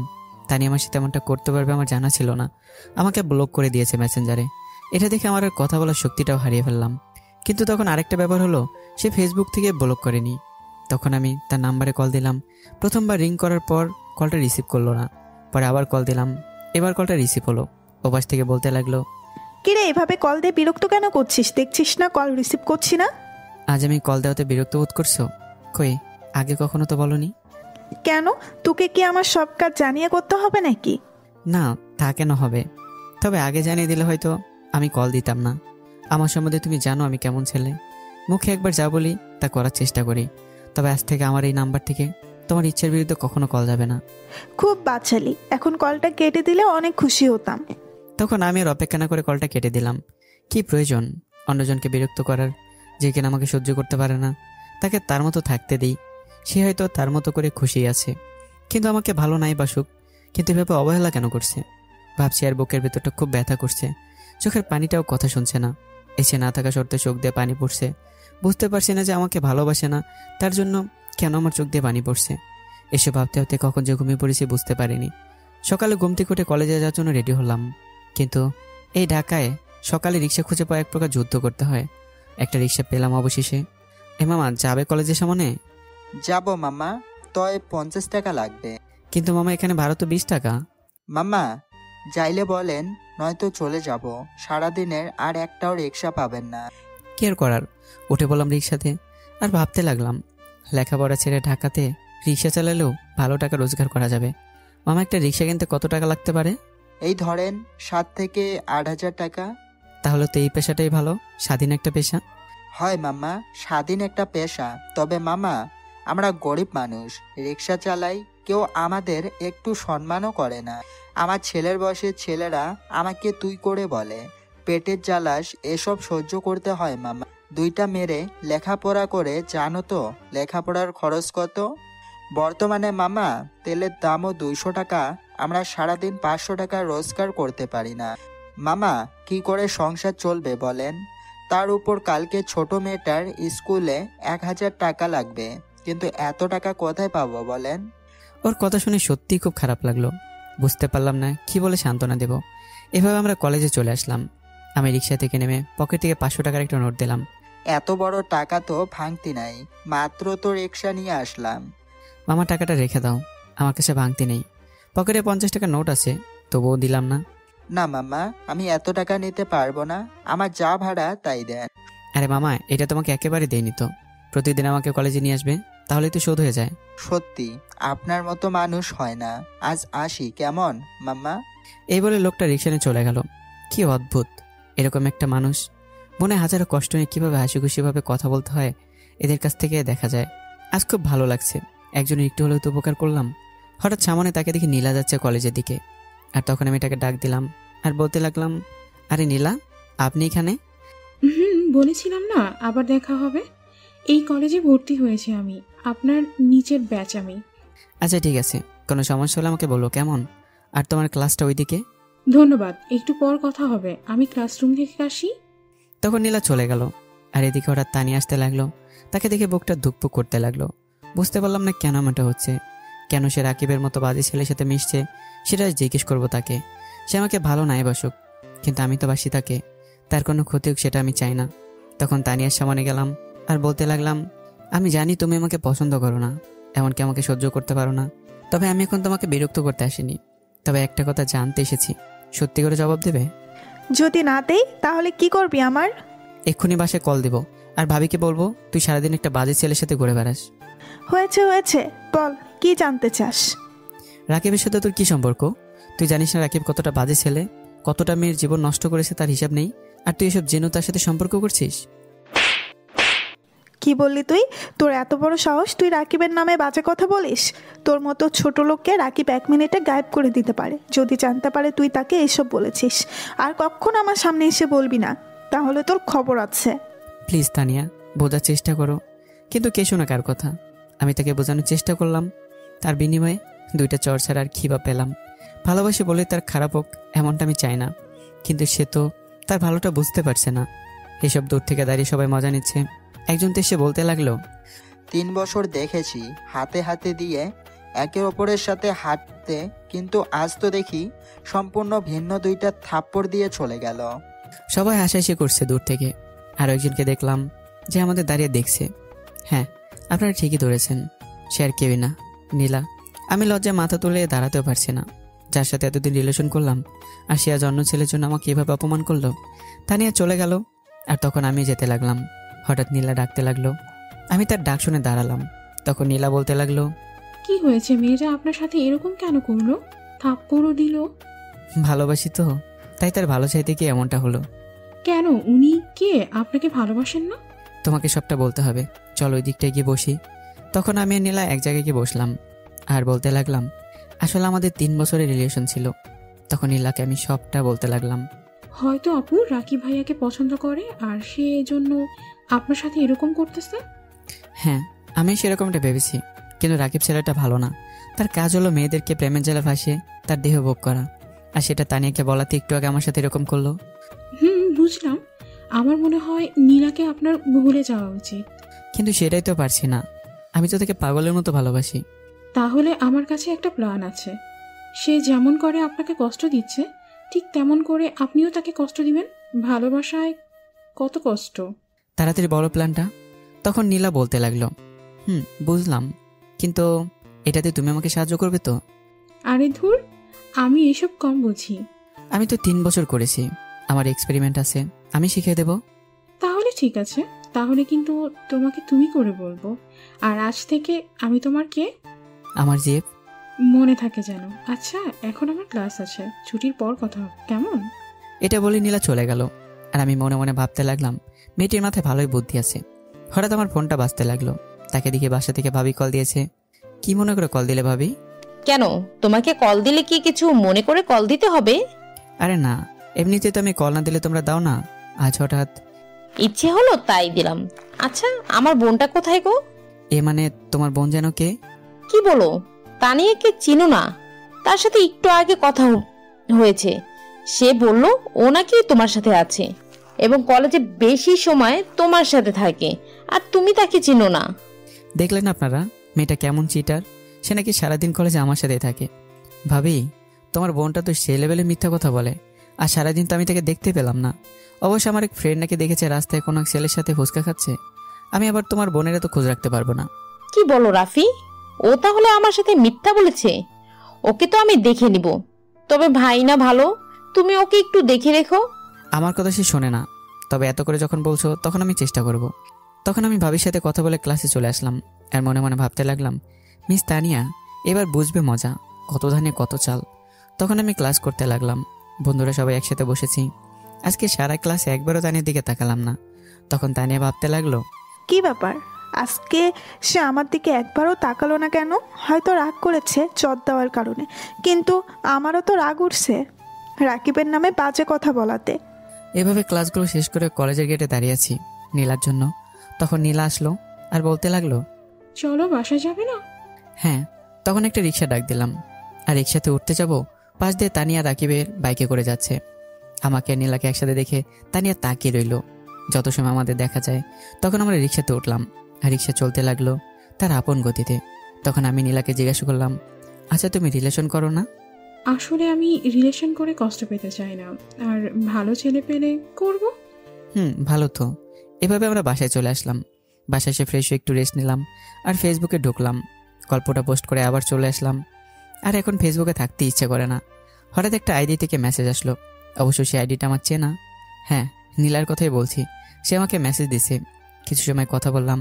হঠাৎ দিকে তানিয়া আমাকে মেসেজ দিছে। সে আনব্লক করেছে আমাকে। তখন আমাকে বলতে লাগলো, কি রে, তুই আপুকে কি বলেছিস? কই, আমি তো ভাবিকে তেমন কিছু বলিনি। আর যেটা সত্যি সেটাই বলেছি। সত্যিটা বলেছিস তুই? জানিস এর জন্য বাসায় কি হচ্ছে? সেটা জানা আমার কি লাভ? আমাকে জিজ্ঞেস করেছে তাই আমি সত্যিটা বলে দিছি। তোকে সাহায্য করতে হবে, না হলে তুই ঠিক হবি না। এক্ষুনি আমি রাকিবকে বলতেছি সব। আর তোর ওই মেয়েটার সাথে প্রেম করিস সেটা আমাকে দেখানোর কি আছে? আমি প্রেম করি আপনি চেয়ে থাকেন কেন? চোখ বন্ধ করে থাকতে পারেন না? খুব কথা ফুটেছে তাই না? তোকে তো আমি দেখে নিব। এটা বলে সে অনলাইন থেকে চলে গেল। তখন আমি আবার নীলার সাথে কথা বলতে লাগলাম। এভাবে ঘুমিয়ে পড়লাম। সকালে ঘুম থেকে উঠে কলেজে যাওয়ার জন্য রেডি হলাম। হঠাৎ নীলার ফোন আসলো। রাফি, তুমি আমার বাসার একটু সামনে দাঁড়াও কেমন? আমি আসছি, একসাথে যাব। আচ্ছা ঠিক আছে। তখন আমি রিক্সা নিয়ে তার বাসার সামনে গিয়ে দাঁড়ালাম। হঠাৎ একটা মেয়ে বাসা থেকে আসলো। আমি তো মেয়েটাকে দিকে হা হয়ে তাকিয়ে আছি। কত সুন্দর লাগছে মেয়েটাকে। তখন নীলা বলল, এভাবে হা করে থাকলে তো মশা ঢুকবে, একটু সাইডে যান, আমি বসবো। তখন আমি একটু সাইডে চলে গেলাম আর রিক্সা চলতে লাগলো। একটু আবার কলেজেও চলে আসলাম। বন্ধুদের সাথে আড্ডা দিচ্ছি। হঠাৎ রাকিব আর ওর সাথে আরও কিছু ছেলেও আসলো আর বলতে লাগলো, রাফি এদিকে আসো তো। বলেন, কেন খুঁজতেছেন? তুই তানিয়াকে কেন ডিস্টার্ব করছিস? তানিয়াকে আমি কোনো প্রকার ডিস্টার্ব করছি না। আচ্ছা রাকিব ভাই, আপনারা তানিয়ার মাঝে ঠিক কী সম্পর্ক? আপাতত এখনও ফ্রেন্ডশিপ, তবে আমি ওকে পছন্দ করি। আর আমার পছন্দ করার মানেই হচ্ছে, বুঝতেই তো পারছিস। তবে শোন, তোকে লাস্টবারের মতো বলতেছি, আর যদি তোকে তানিয়ার সামনে বেয়াদবি বা তাকে ডিস্টার্ব করিস তাহলে তোর যা অবস্থা করব। এটা বলেই রাকিব চলে গেল। তানিয়া তাহলে আমার সাথে ফান করছে নাকি? বুঝতে পারছি না। আমার মাথায় কিচ্ছু আসছে না। তানিয়া কেন এরকম করছে? তবে এবার আমি তাকে বোঝাবো মজা। এখনও তানিয়া কলেজে আসেনি। তখন আমি নীলাকে কল দিলাম আর আমার সাথে দেখা করতে বললাম। একটু আবার নীলা আসলো আর বলতে লাগলো, হঠাৎ এভাবে ডাকলে কেন? হ্যাঁ শোনো, আজ থেকে শুরু করতে হবে আমাদের আসল খেলা। আচ্ছা, তবে পরে তানিয়া আপুকে আমি কিছু বলবে নাকি? সে তোমাকে কি বলবে, আমি আছি না। এখন চলো আমার সাথে। কোথায় যাব এখন? ওইদিকে চলো। ওখানে আমরা এখন প্রেম করব আর সেখান থেকে তানিয়া আসবে। তাতে আমার লাভ কি? বুঝতে পারছি। কি যোগ আসলো রে ভাই। ঘুষ ছাড়া কেউ কাজ করতে রাজি হয় না। আজকে লাঞ্চ তোমাকে আমি করাবো, ঠিক আছে? তাহলে ঠিক আছে। তখন নীলা আমার সাথে আসলো আর একটা গাছের নিচে দাঁড়িয়ে কথা বলতে লাগলাম আমার নতুন গল্প নিয়ে। হঠাৎ দিকে তানিয়া আসছে আর তখন নীলা শুরু করলো তার সংলাপগুলো। বেবি, আমরা বিয়েটা কবে করব? আমার তো তোমাকে ছাড়া ভালো লাগে না। চলো না আমরা বিয়েটা করে ফেলি। বেবি একটু ওয়েট করো না, আরো কিছুদিন প্রেম করি, তারপর তোমার কথা বাসায় বলবো। বাসায় আমার কথা বলে কি মেনে নিবে? নিবে মানে? তুমি কি আমার এক্সের মতো পেতনি নাকি? কত সুন্দর একটা মাইয়া, পুরো পরীর মতো। এগুলো দাঁড়িয়ে দাঁড়িয়ে তাড়িয়ে শুনছে আর আমি না দেখার ভান করে বলেই যাচ্ছি। তখন তানিয়া চলে গেল আর আমি আবারও গল্প শুরু করলাম। কেমন অভিনয় করলাম? বাহ, তোমাকে তো নোবেল দেওয়া উচিত। তবে আমি কিন্তু তোমাকে আরো একদিন বেশি লাঞ্চ করাবো। একটু আবার ক্লাসে গেলাম। আজকে ক্লাসে একটু পর তানিয়া আমার দিকে তাকাচ্ছে, বাট আমি পাত্তা দিচ্ছি না। এভাবে ক্লাস শেষ হয়ে গেল। পরে নীলাকে বললাম চলো রেস্টুরেন্টে যাই। এটাও তানিয়াকে শুনিয়ে বললাম। তারপর আমি নীলা রেস্টুরেন্টে গেলাম, খাওয়া দাওয়া করলাম। তখন নীলা বলল, আজকে ডোজ দেওয়া তো মনে হয় কাজ হয়েছে। আমারও সেরকম মনে হয়। তারপর খাওয়া দাওয়া করে বাসায় চলে আসলাম আর বাসায় এসে ফ্রেশ হয়ে বাড়িতে একটু কথা বললাম। ভাবিকে বললাম আমি আর তোমার বোনের কোনো ইনফরমেশন তোমাকে দেবো না। কেন?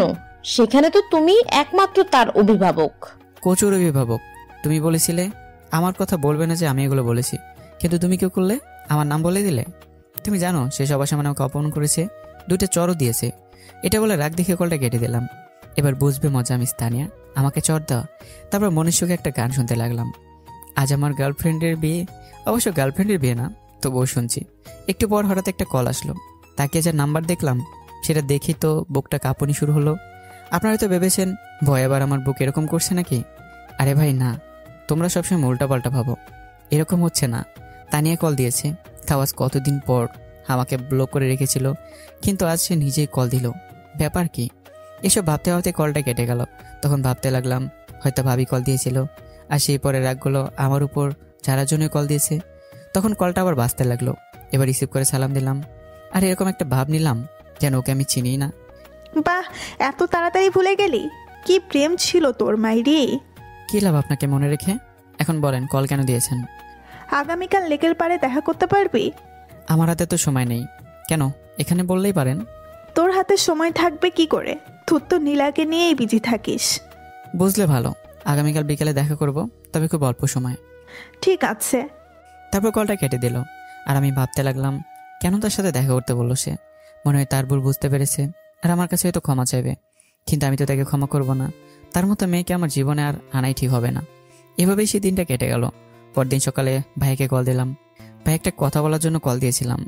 সেটা তো আমিও জানি, কথা বলার জন্য ফোন দিয়েছিস, কিন্তু সেই কথাটা কি সেটা বল। মানে ভাইয়া, আগামীকাল বন্ধুর জন্মদিন, কিছু উপহার দিতে হবে, কিন্তু পকেট পুরো ফাঁকা। কি করি বলো তো? বুঝতে পারছি, টাকা লাগবে তাই তো, কিন্তু মিথ্যা বলিস কেন? তোর বন্ধুর জন্মদিনে তুই দিবি গিফট, ভাবা যায়? কেন, আমি কি দিতে পারি না? বুঝতে পারছি, 5,000 টাকা পাঠাচ্ছি আমি, 2,000 টাকা তানিয়াকে দিস, কেমন? আচ্ছা ঠিক আছে। তারপর কলটা কেটে দিলাম। তখন মাথায় আবার ফাজলাম একটা আইডিয়া আসছে। দিলাম ভাবিকে কল, আর বলতে লাগলাম, ভাবি কিছু মনে না করলে একটা কথা বলি। আরে কি মনে করব, বলো তুমি। মানে ভাবি, আজকে বিকেলে তোমার বোন তার সাথে দেখা করতে বলেছে, তার বান্ধবীরাও থাকবে সেখানে। এখন তুমি বলো, পকেটে একটা টাকাও নেই, কি করে যায় তাদের কাছে? যতই হোক নতুন বেআইন বলে কথা, তাও বান্ধবীদের সাথে। বুঝতে পারছি, টাকা শেষ। আচ্ছা, তোমার ভাইয়াকে বলছি টাকা পাঠাতে। আরে না না ভাবি, এটা বলো না।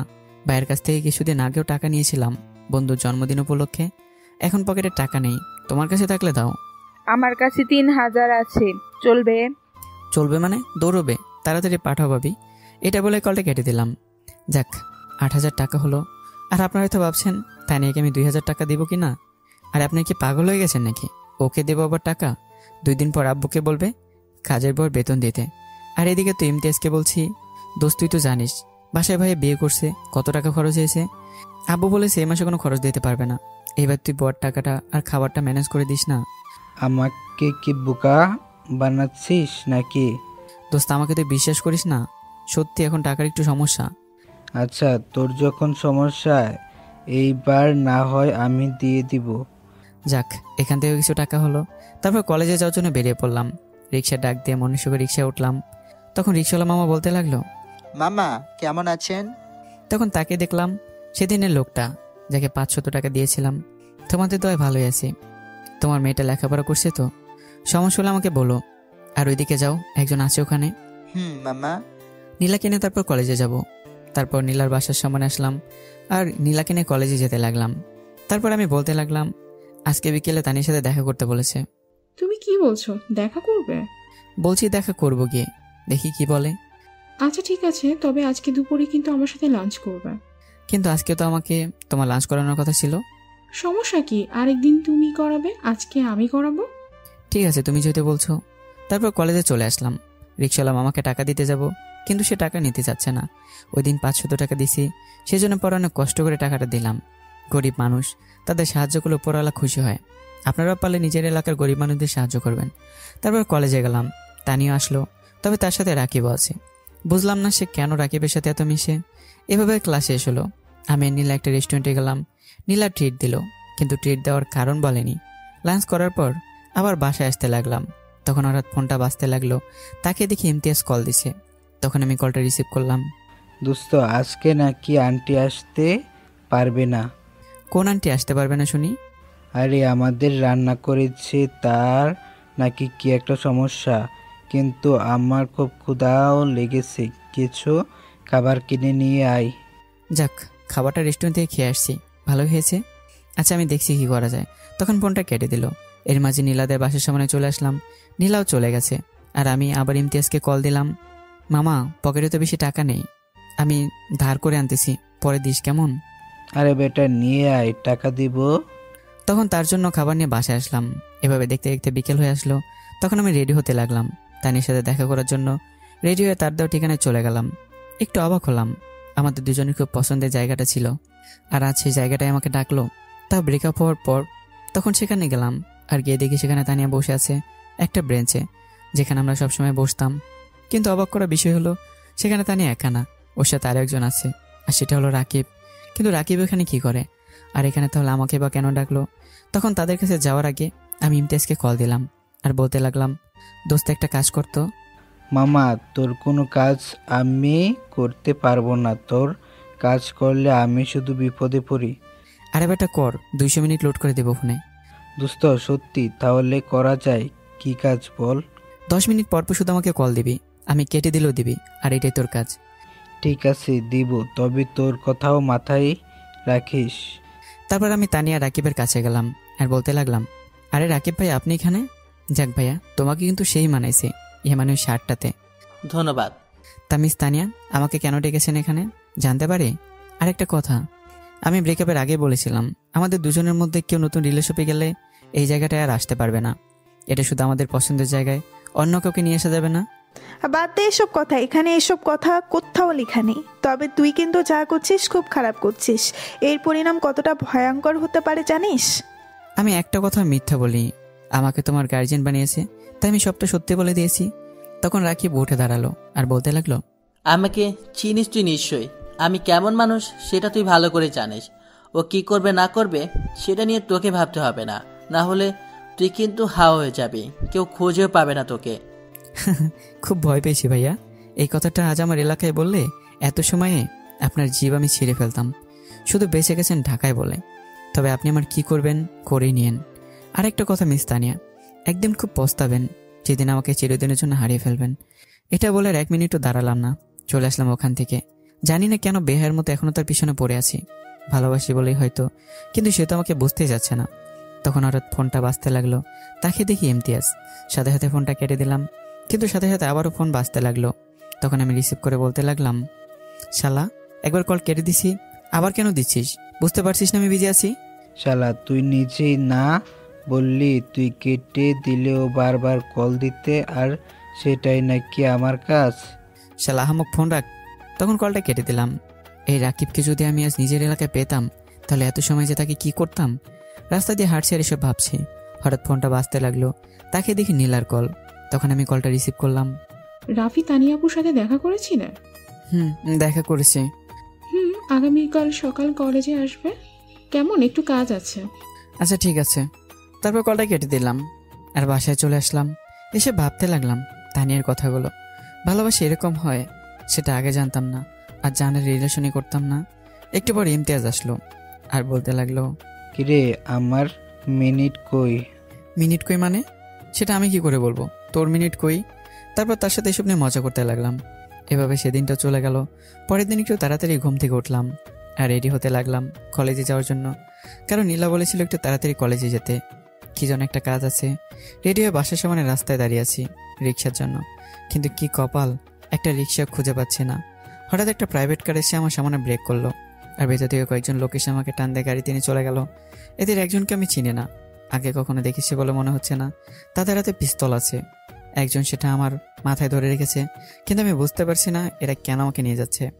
এদের সাথে আমার কি শত্রুতা? তখন আমি জানার জন্য তাদেরকে বললাম, আরে ভাইয়া আমাকে কোথায় নিয়ে যাচ্ছেন একটু বলবেন? লোকটা হাসতে হাসতে বলতে লাগলো, তোকে শ্বশুর বাড়িতে নিয়ে যাচ্ছি। তাহলে এসব পিস্তল মাথায় ধরে রাখছেন কেন? একটু নামান, ভয় করে তো। আমি তো নড়াচড়া করবো না, এমনিতে যাচ্ছি শ্বশুর বাড়ি। মানে ভাইয়া আমার না খুব ইচ্ছে ছিল একটা শ্বশুর বাড়ি হবে, কিন্তু আমার কিপটে বাপ তো আমাকে বিয়ে দিচ্ছিল না। আর আপনি তো আমাকে ফ্রিতে নিয়ে যাচ্ছেন শ্বশুর বাড়ি, কিন্তু আমাকে শ্বশুর বাড়ি নিয়ে যেতে বলেছে কি সেটা জানতে পারি? একটু পরে জানতে পারবি, এখন চুপ করে বসে থাক। তখন আমি আর কিছু বললাম না, চুপ করে বসে আছি, যদি ঘ্যাচাং করে একটা মেরে দেয়। একটু পর গাড়িটা একটা জায়গায় দাঁড়িয়ে পড়লো। তখন আমাকে বলল, চুপচাপ গাড়ি থেকে নেমে আয়। তখন আমি গাড়ি থেকে নামলাম। পিছন থেকে আমাকে পিস্তল ধরে একজন হাঁটছে। আমি কিছু বুঝতে পারছি না এটা কার কাজ, জায়গাটা অপরিচিত। তখন আমাকে একটা রুমের ভিতরে নিয়ে গেল, আর সেখানে একটা লোক চেয়ারে বসে আছে, পুরো তামিল সিনেমার ভিলেন, যেভাবে বসে থাকে সেভাবে বসে আছে। তখন লোকগুলো বলতে লাগলো, ভাই এই যে আপনার জিনিস, এখন আমাদের টাকাগুলো দিয়ে দেন। টাকা তোরা পেয়ে যাবি, এখন ওকে এখানে বেঁধে যা। কণ্ঠটা কেমন চেনা চেনা মনে হচ্ছে, কোথায় যেন শুনেছি। ও হ্যাঁ, এটা তো রাকিবের ভয়েস। তাহলে আমার ধারণাটাই ঠিক, রাকিবের কাজ এটা। তখন দুইটা লোক এসে আমাকে ধরে বাঁধতে লাগলো। আমি ছাড়াতে চেষ্টা করেও পারছি না। তখন আমি বলতে লাগলাম, লোক দিয়ে উঠিয়ে নেওয়ার বেঁধে রেখে নিজেকে খুব হিরো মনে হচ্ছে। এই বেশি কথা আমি পছন্দ করি না, বলেছিলাম না তোকে? দেখে নিব, দেখি তোকে আজ কে বাঁচাতে আসে। এটা বলে একটা লাথি মারলো আমার চেয়ারে। আমি চেয়ার সহ মাটিতে পড়ে গেলাম। তখন রাকিব বলতে লাগলো, আমি জানি তানিয়া তোকে এখনো পছন্দ করে, তবে আমি বেঁচে থাকতে আমি তা হতে দেব না। কারণ তানিয়াকে আমার চাই, আর সেটা যে কোনো মূল্যে। সেটা যদি তোকে মেরেও পেতে হয় তবুও আমি সেটাই করব। তবে তুই যদি আমার সাথে হাত মিলিয়ে কাজটা আরও সহজ করে দিস, তাহলে সেখান হতে কিছুটা ভাগ পাবি তুই। শালা হাত বেঁধে রেখেছিস বলে বেঁচে গেলি, নয়তো এত সময় যে তোর কি করতাম নিজেও জানি না। একটা মেয়ের সম্বন্ধে যখন এতটাই খারাপ চিন্তা করিস, তখন তোর মনুষ্যত্বকে একটু প্রশ্ন করতে পারিস না? এটা কোন জাতের সাথে আমি এরকম খারাপ চিন্তা করছি? আর এটা তো মায়ের জাত। এত কথা আমাকে শোনাতে আসিস না। তানিয়াকে আমার একদিনের হলেও লাগবে, কিন্তু সেটা জোর করে না, আমার ভালোবাসা দিয়ে সে আমার সাথে আসবে। তুই এত বড় মানুষরূপে একটা জানোয়ার। এটা বলা মাত্র সে আমাকে মারতে শুরু করে, খুব জোরে জোরে আঘাত করতে থাকে। সে ব্যথা আমার চোখ দিয়ে অজরে পানি পড়তে থাকলো। পারছি না ওকে ফেরাতে। ও তার শরীরের শক্তি দিয়ে আমাকে আঘাত করতেই লাগলো। চোখ বন্ধ হয়ে আসছে, মনে বেশি সময় তাকিয়ে থাকতে পারবো না। তখন একটা লোক এসে বলতে লাগলো, ভাই ছেড়ে দেন, পরে মারা যাবে, আর বেকার আমরা ফেসে যাব। তখন রাকিব আমাকে ছেড়ে দিল আর বলতে লাগলো, আমার সাথে পাঙ্গা নেয় এখন বোঝো মজা। এই ডাকসগুলো এসেছে। না ভাই, এখনো রাস্তায় আছে, ট্রাকে করে আসছে, আলুর বস্তার ভিতরে। ঠিকভাবে আসতে বলিস, অনেক টাকার মাল সেখানে। ঠিক আছে ভাই, কিন্তু এই ছেলেটাকে কি করব এখন? তার ব্যবস্থা আমি করছি, তুই তোর কাছে যা। তখন রাকিব কাউকে কল দিল আর বলতে লাগলো, আমাকে চিনবে না মিস নীলা, আমি তোমার এক শুভাকাঙ্ক্ষী। তোমাকে একটা গুড নিউজ দিতে যাচ্ছি। তোমার আদরের বিএফ রাফিকে, তাকে যদি বাঁচাতে চাও তাহলে চৌরাস্তার মোড়ে তাকে পেয়ে যাবে। কি হয়েছে তার? কিছু হয় নাই, জাস্ট তাকে একটু চিনিয়ে দিলাম আমি কে। এটা বলে ফোনটা কেটে দিল। এদিকে আমি আর থাকতে পারছি না, চোখ মিলে তাকিয়ে থাকতে খুব কষ্ট হচ্ছে। হঠাৎ জ্ঞান হারিয়ে ফেললাম। আমি জানি না পরে আমার সাথে কি হয়েছে। আর এদিকে নীলা বাসা থেকে বের হলো আমাকে খুঁজতে। রাকিবের দেওয়া ঠিকানা এসে দেখলো আমি মাটিতে উপর হয়ে পড়ে আছি। তখন নীলা একটা গাড়ি নিয়ে এসে আমাকে হাসপাতালে নিয়ে গেল। ডাক্তার চেক আপ করে বলল, অনেক আঘাত রয়েছে তার শরীরে, আগে আপনারা পুলিশের কাছে যান। আঙ্কেল, আপনি আগে তার চিকিৎসা করেন, তার জ্ঞান ফিরে আসলে আমরা পুলিশের কাছে যাব। তারপর ডাক্তার আমাকে চিকিৎসা শুরু করলো আর নীলা রুমের বাইরে অপেক্ষা করতে লাগলো। একটু পর ডাক্তার আসলো। তখন নীলা জিজ্ঞাসা করলো, আঙ্কেল রাফি কি অবস্থা? তেমন কোনো চিন্তা নেই, কিছু জায়গায় কেটে গিয়েছিল আর শরীরে অনেক আঘাত। মনে হয় খুব রাগে ওকে মেরেছে। আশা করি খুব তাড়াতাড়ি জ্ঞান ফিরে আসবে, আর তখন তাকে বাসায় নিয়ে যেতে পারবে। তখন ডাক্তার চলে গেল আর নীলা ভাবতে লাগলো রাত হয়ে আসছে, আর এদিকে আমার জ্ঞানও আসছে না এখনো। তখন নীলা তার আঙ্কেলকে কল দিল আর বলতে লাগলো, আঙ্কেল, আমার এক ফ্রেন্ডকে কেউ একজন মেরেছে, এখন তাকে নিয়ে হাসপাতালে আছি। সে ঢাকায় ভাড়া থাকে, তাই আর এখানে কেউ নেই, আমাকে থাকতে হবে এখানে ওর জ্ঞান ফিরে আসা পর্যন্ত। তুমি পারলে একটু হসপিটালে আসো, আমি একা একটা মেয়ে। আচ্ছা ঠিক আছে, আমি আসতেছি। একটু পর আঙ্কেল আসলো আর সে বলল, জ্ঞান ফিরেছে মা ওর? না আঙ্কেল, এখনো আসে নাই। ঠিক আছে, তুমি ওই রুমে যাও, আমি একটু ডাক্তারের সাথে কথা বলে আসছি। তারপর নীলা এসে আমার পাশে বসলো। এদিকে রাত প্রায় 11টা বেজে গেছে, কিন্তু এখন আমার জ্ঞান ফিরছে না। এটা দেখে নীলা একটু চিন্তিত হয়ে পড়ে। আর এদিকে ইমতিয়াজ আমাকে খুঁজতে খুঁজতে পাগল হয়ে যাচ্ছে, কিন্তু কোথাও খুঁজে পাচ্ছে না। আমার ফোনে কল দিচ্ছি কিন্তু বারবার ফোন বন্ধ দেখাচ্ছে, কারণ ফোনটা তো ওখানে পড়ে আছে। তখন ইমতিয়াজ তানিয়াকে কল দিল। তানিয়ার নাম্বার ইমতিয়াজের কাছে ছিল। ফোন দিচ্ছি কিন্তু তানিয়া কল রিসিভ করছে না। একটু পর রিসিভ করে বলতে লাগলো, কি সমস্যা হয়েছে? এভাবে কল কেন দিচ্ছ? রাফিককে আজকে সারা দিন হলো খুঁজে পাচ্ছি না। তুমি কি জানো সে কোথায়? এই রাফি কি ছোট লোকের বাচ্চা নাকি যে সে হারিয়ে যাবে? আর আমি কি তাকে নিয়ে বসে থাকি নাকি? মনে হয় কোনো মেয়েকে নিয়ে ঘুরতে গেছে। এখন ফোন রাখো। এটা বলে তানিয়া কল কেটে দিল। ইমতিয়াজ আরও টেনশনে পড়ে গেল যে আমি তো কাউকে না বলে এত রাত পর্যন্ত কোথাও থাকি না। তারপর আবার ফোনটা বন্ধ। কি হচ্ছে সে বুঝতে পারছে না। আর এদিকে নীলা আমার বেডের পাশে একটা চেয়ার নিয়ে পেটে মাথা দিয়ে একটু শুয়ে রইল আর অপেক্ষা করতে লাগলো আমার জ্ঞান ফেরার জন্য। রাত তখন 1টা বাজে। নীলার আঙ্কেল চলে গেছে। যাওয়ার আগে অনেকবার নীলাকে বলেছে তার সাথে বাসায় যেতে, কিন্তু নীলা যাবে না। তখন তার আঙ্কেল চলে গেছে। রাত 1টা বাজে। হঠাৎ আমার চোখ দুটি খুললাম।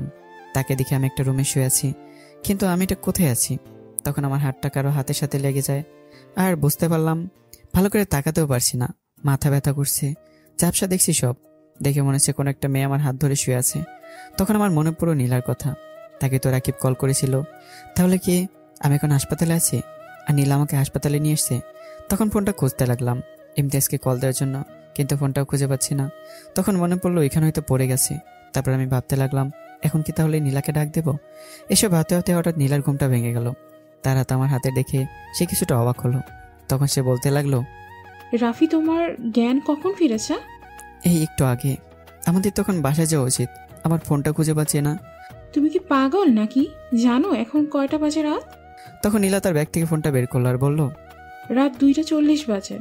কি এত রাত হয়ে গেছে? আর তুমি এখানে এখনো বাসায় যাওনি কেন? তোমাকে এখানে একা রেখে আমি কি করে বাসায় যাই? মেয়েটার কথা শুনে আমি অবাক হয়ে গেলাম। মেয়েটা খুব ভালো, আজ সেটা আবার প্রমাণ করলো সে। তখন নীলা বলল, তুমি বসো, আমি কিছু খাবারের ব্যবস্থা করি। আরে না, এমনিতে আমার জন্য অনেক কষ্ট করেছো, এত রাতে এসব পাবে কোথায়? সমস্যা নেই, আঙ্কেল এসেছিল আর কিছু ফল দিয়ে এসেছিল। তুমি বসো, আমি কেটে দিচ্ছি। ইমতিয়াজ জানে আমার এরকম হয়েছে? ওর নাম্বার তো আমার কাছে নেই, তাই ওকে জানাতে পারি নাই। তোমার ফোনটা একটু দাও প্লিজ, ও হয়তো আমার জন্য টেনশন করছে, ওকে একটু জানাই। তারপর নীলার ফোনটা নিয়ে ইমতিয়াজকে কল দিলাম, সাথে সাথে কল রিসিভ হলো। তখন আমি বললাম, দোস্ত আমি রাফি। কিরে তুই কোথায়? জানিস আমি তোকে কত খুঁজতেছি, না বলে কোথায় চলে গেলি? দোস্ত আমি এখন হাসপাতালে আছি। কি হাসপাতালে মানে? কি হয়েছে তোর? সে অনেক কাহিনী, বাসে আসলে বলবো। কোন হাসপাতালে আছিস? সেটা আমি জানি না, নীলা আমাকে নিয়ে এসেছে। তখন নীলা বলল আমরা কোন হাসপাতালে আছি। আচ্ছা আমি আসতেছি। তখন আমি অনেক মানা করলাম, রাত 3টা বাজে, এখন আসার প্রয়োজন নেই। কিন্তু কে শোনা কার কথা, সে আসবেই। তখন নীলা কিছু খাবার নিয়ে আসলো, দুজনে বসে খেয়ে নিলাম। জানি মেয়েটা না খেয়ে আছে। একটু পর ইমতিয়াজ এসে হাজির। পরে সে বলতে লাগলো, তোর কি হয়েছে? হাসপাতালে কেন আসলি? সে অনেক বড় গল্প, শোন তোদের দুজনকেই বলবো, আর আমার একটা প্ল্যান আছে সেটাও বলবো। তোদের সাহায্য লাগবে, কিন্তু তুই কেন এখানে আসতে গেলে এত রাতে? আমি তো সকালে বাসায় চলেই যেতাম। আরে তোকে ছাড়া আমার ভালো লাগে না, সন্ধ্যা থেকে তোকে খুঁজতেছি, তোর ফোনটাও বন্ধ। যখন তুই বললি তুই হাসপাতালে আছিস তখন আমি কি করে বাসায় থাকি বল? তুই বলে পারতি। এই কথাগুলো শুনে গর্বে বুকটা ফুলে গেল। সত্যিকারের একটা বন্ধু পেলাম। সত্যিকারের বন্ধু তো তারাই যারা বন্ধুর বিপদের কথা শুনে রাত 1টা-3টা বাজেও চলে আসে বন্ধুর পাশে, তারাই হয়তো সত্যিকারের বন্ধু। তারপর নীলার ইমতিয়াজকে সবটা খুলে বলতে লাগলাম, আমার সাথে ঘটে যাওয়া সকল ঘটনা এবং আমার প্ল্যানটাও তাদের বললাম। রাকিব এমনটা করবে আমি ভাবতে পারি নাই। আর সে খারাপ আমি জানি, কিন্তু এতটা খারাপ সেটা জানতাম না। আমি তো ওকে ছাড়বো না। মাথা গরম করে লাভ হবে না, শক্তি তো ওর সাথে আমরা পারবো না। সকাল আমরা বাসায় যাব, আর এই ঠিকানায় যাবি তুই, আর তাকে আমার কথা বলবি, আর তার সাথে দেখা করব বলবি। ঠিক আছে। এসব ভাবতে ভাবতে বাইরে আলো ফুটেছে। সকাল 8টার সময় ডাক্তার আসলো আর আমাদের ছুটি দিলেন, কিছু ওষুধও লিখে দিল আর বললে এগুলো নিয়মিত খেতে। তারপর আমি ইমতিয়াজ বাসায় চলে আসলাম, আর নীলাও বাসায় চলে গেল। বাসায় ইমতিয়াজকে বললাম আমার বাসায় কেউ যাতে না জানতে পারে আমার এই অবস্থা। আচ্ছা ঠিক আছে। তারপর ব্রাশ করে ফ্রেশ হয়ে নিলাম। ডাক্তার বলেছে 2 দিন বেশি নড়াচড়া না করতে, কিন্তু আমার ভালো লাগছে না, তাই বাইরে চলে আসলাম আর সিমটা তুলে নিলাম। একটা বাটন ফোনও নিলাম। বাসায় কল দিয়ে জানতে পারলাম তারা নাকি আমাকে অনেকবার কল দিয়েছে, কিন্তু বারবার ফোনে বন্ধ পেয়েছে। আসলে আম্মু আমার ফোনটা চুরি হয়ে গেছে, তো তাই সারাদিন ফোন বন্ধ ছিল। তোকে কবে চুরি করে জানি নিয়ে যায়। আমি এসব বলো না, টাকা দাও, ফোন কিনতে হবে। আমি দিব না, চোরকে খুঁজে বের করে তার হাতে পায়ে ধরে ফোন নিয়ে আয়। আম্মু তুমি তাহলে দিবে না? না আমি দিব না। আচ্ছা ঠিক আছে, দিতে হবে না। এটা বলে রাগ দেখে কলটা কেটে দিলাম। এভাবে সে দিনটা চলে গেল। পরের রাতে ইমতিয়াজ বলতে লাগলো, দোস্ত ওই মাইয়ার সাথে দেখা করে আসলাম, সে বলেছে আগামীকাল বিকেলে তোর সাথে এই কফি শপে দেখা করবে। আর দোস্ত মেয়েটা যা সুন্দর, প্রেম করবি নাকি? শালা তোর তো একটা বোন নাই, তাহলে করতাম। তারপর ইমতিয়াজের সাথে টুকটাক কথা বলতে বলতে ঘুমিয়ে পড়লাম। পরদিন সকালে ঘুম ভাঙলো। ঘুম থেকে উঠে ফ্রেশ হয়ে নাস্তা করলাম আর কলেজে যাওয়ার জন্য একটা রিক্সা খুঁজতে লাগলাম। প্রায় 10 মিনিট দাঁড়িয়ে থাকার পর একটা রিক্সা পেলাম আর সেটাতে উঠে পড়লাম। নীলাকে সাথে নিয়ে কলেজে চলে আসলাম। কলেজে এসে আমি নীলা সাথে কিছু ফ্রেন্ডও বসে আড্ডা দিচ্ছি। সবাই জিজ্ঞেস করেছে আমার কি হয়েছে। তখন আমি বললাম পড়ে গিয়ে ব্যথা পেয়েছি। সবাই জানে আমি নীলা নতুন রিলেশনে গিয়েছি। সবাই মিলে আড্ডা দিচ্ছি। হঠাৎ রাকিব আসলো আর বলতে লাগলো, আরে রাফি, এদিকে আসো, তোমার সাথে আমার কিছু দরকারি কথা আছে। রাকিবকে দেখে ইমতিয়াজ আমার দিকে তাকালো আর সাথে সাথে ফোনে মেসেজ দিল, এখন আমরা 10-12 জন আছি, পেটাকে ধরবো নাকি? না, এসব করতে হবে না, দেখিও কি করে। তারপর রাকিবের সাথে যেতে লাগলাম। রাকিব বলতে লাগলো, তোকে আজ কলেজে দেখে অনেক অবাক হলাম, তোর তো এখন বিছানায় থাকার কথা ছিল। আমি একটা মুচকে হাসি দিলাম। তখন রাকিব বলতে লাগলো, পুলিশকে নিশ্চয়ই বলিস নাই, কারণ তুই আমার সম্পর্কে বুঝতে পেরেছিস আমি কতটা ডেঞ্জারাস মাল। আর একটা কথা, তানিয়াকে ভুলেও বলবি না আমি তোকে মেরেছি। যদি জানতে পারে সে, তাহলে তোর যে কি করব। আর একটা কথা, তানিয়াকে খুব তাড়াতাড়ি বিছানায় নিয়ে যাব, পারলে তুই ঠেকিয়ে দেখা। আপনার কথা শেষ হয়েছে? শেষ। আপনার যা ইচ্ছা তাই করতে পারেন তানিয়ার সাথে। ও আমার কি হয়েছে ওকে বাঁচাতে যাব? আমি আমার মতো চলি। এটা বলে আমি চলে আসলাম তার কাছ থেকে। রাকিবের কাছ থেকে আসার সময় সামনে তানিয়া বলল, সে আমাকে ডাকতে লাগলো, রাফি, এই রাফি, দাঁড়া, তোর সাথে কথা আছে। ইচ্ছে না থাকা সত্ত্বেও দাঁড়াতে হলো। তখন আমি বললাম, কিছু বলবেন? বলবো তো অবশ্যই। তোর কি হয়েছে? হাতে পায়ে ব্যথা কি করে পেলি? অনেক সময় অনেক কিছুই হয়ে যায়, ব্যথা পেয়েছি পড়ে গিয়ে। বুঝলাম, তবে এখন নিয়মিত গল্প কেন পোস্ট করিস না? নানা রকম টেনশন কাজ করে। এখন অনেকে আবার আমাকে দেখতে চান, কেন পিক দেনি সেটা জানতে চান। আসলে প্রিয় মানুষগুলোর মাঝে আমি অনেকদিন থাকতে চাই, তাই তো ইচ্ছে না থাকা সত্ত্বেও তানির সাথে কথা বলতে হলো। তারপর আবার বন্ধুদের কাছে আসলাম। একটুবার ক্লাস শুরু হলো, তারপর ক্লাস করতে চলে গেলাম। এভাবে কলেজও ছুটি হয়ে গেল। আর এদিকে রাকিব তানিয়াকে বাইকে করে নিয়ে যাচ্ছে। আর এখন এসব দেখে কষ্ট হয় না, মানিয়ে নিয়েছি নিজেকে, বাস্তবতা বুঝতে শিখেছি।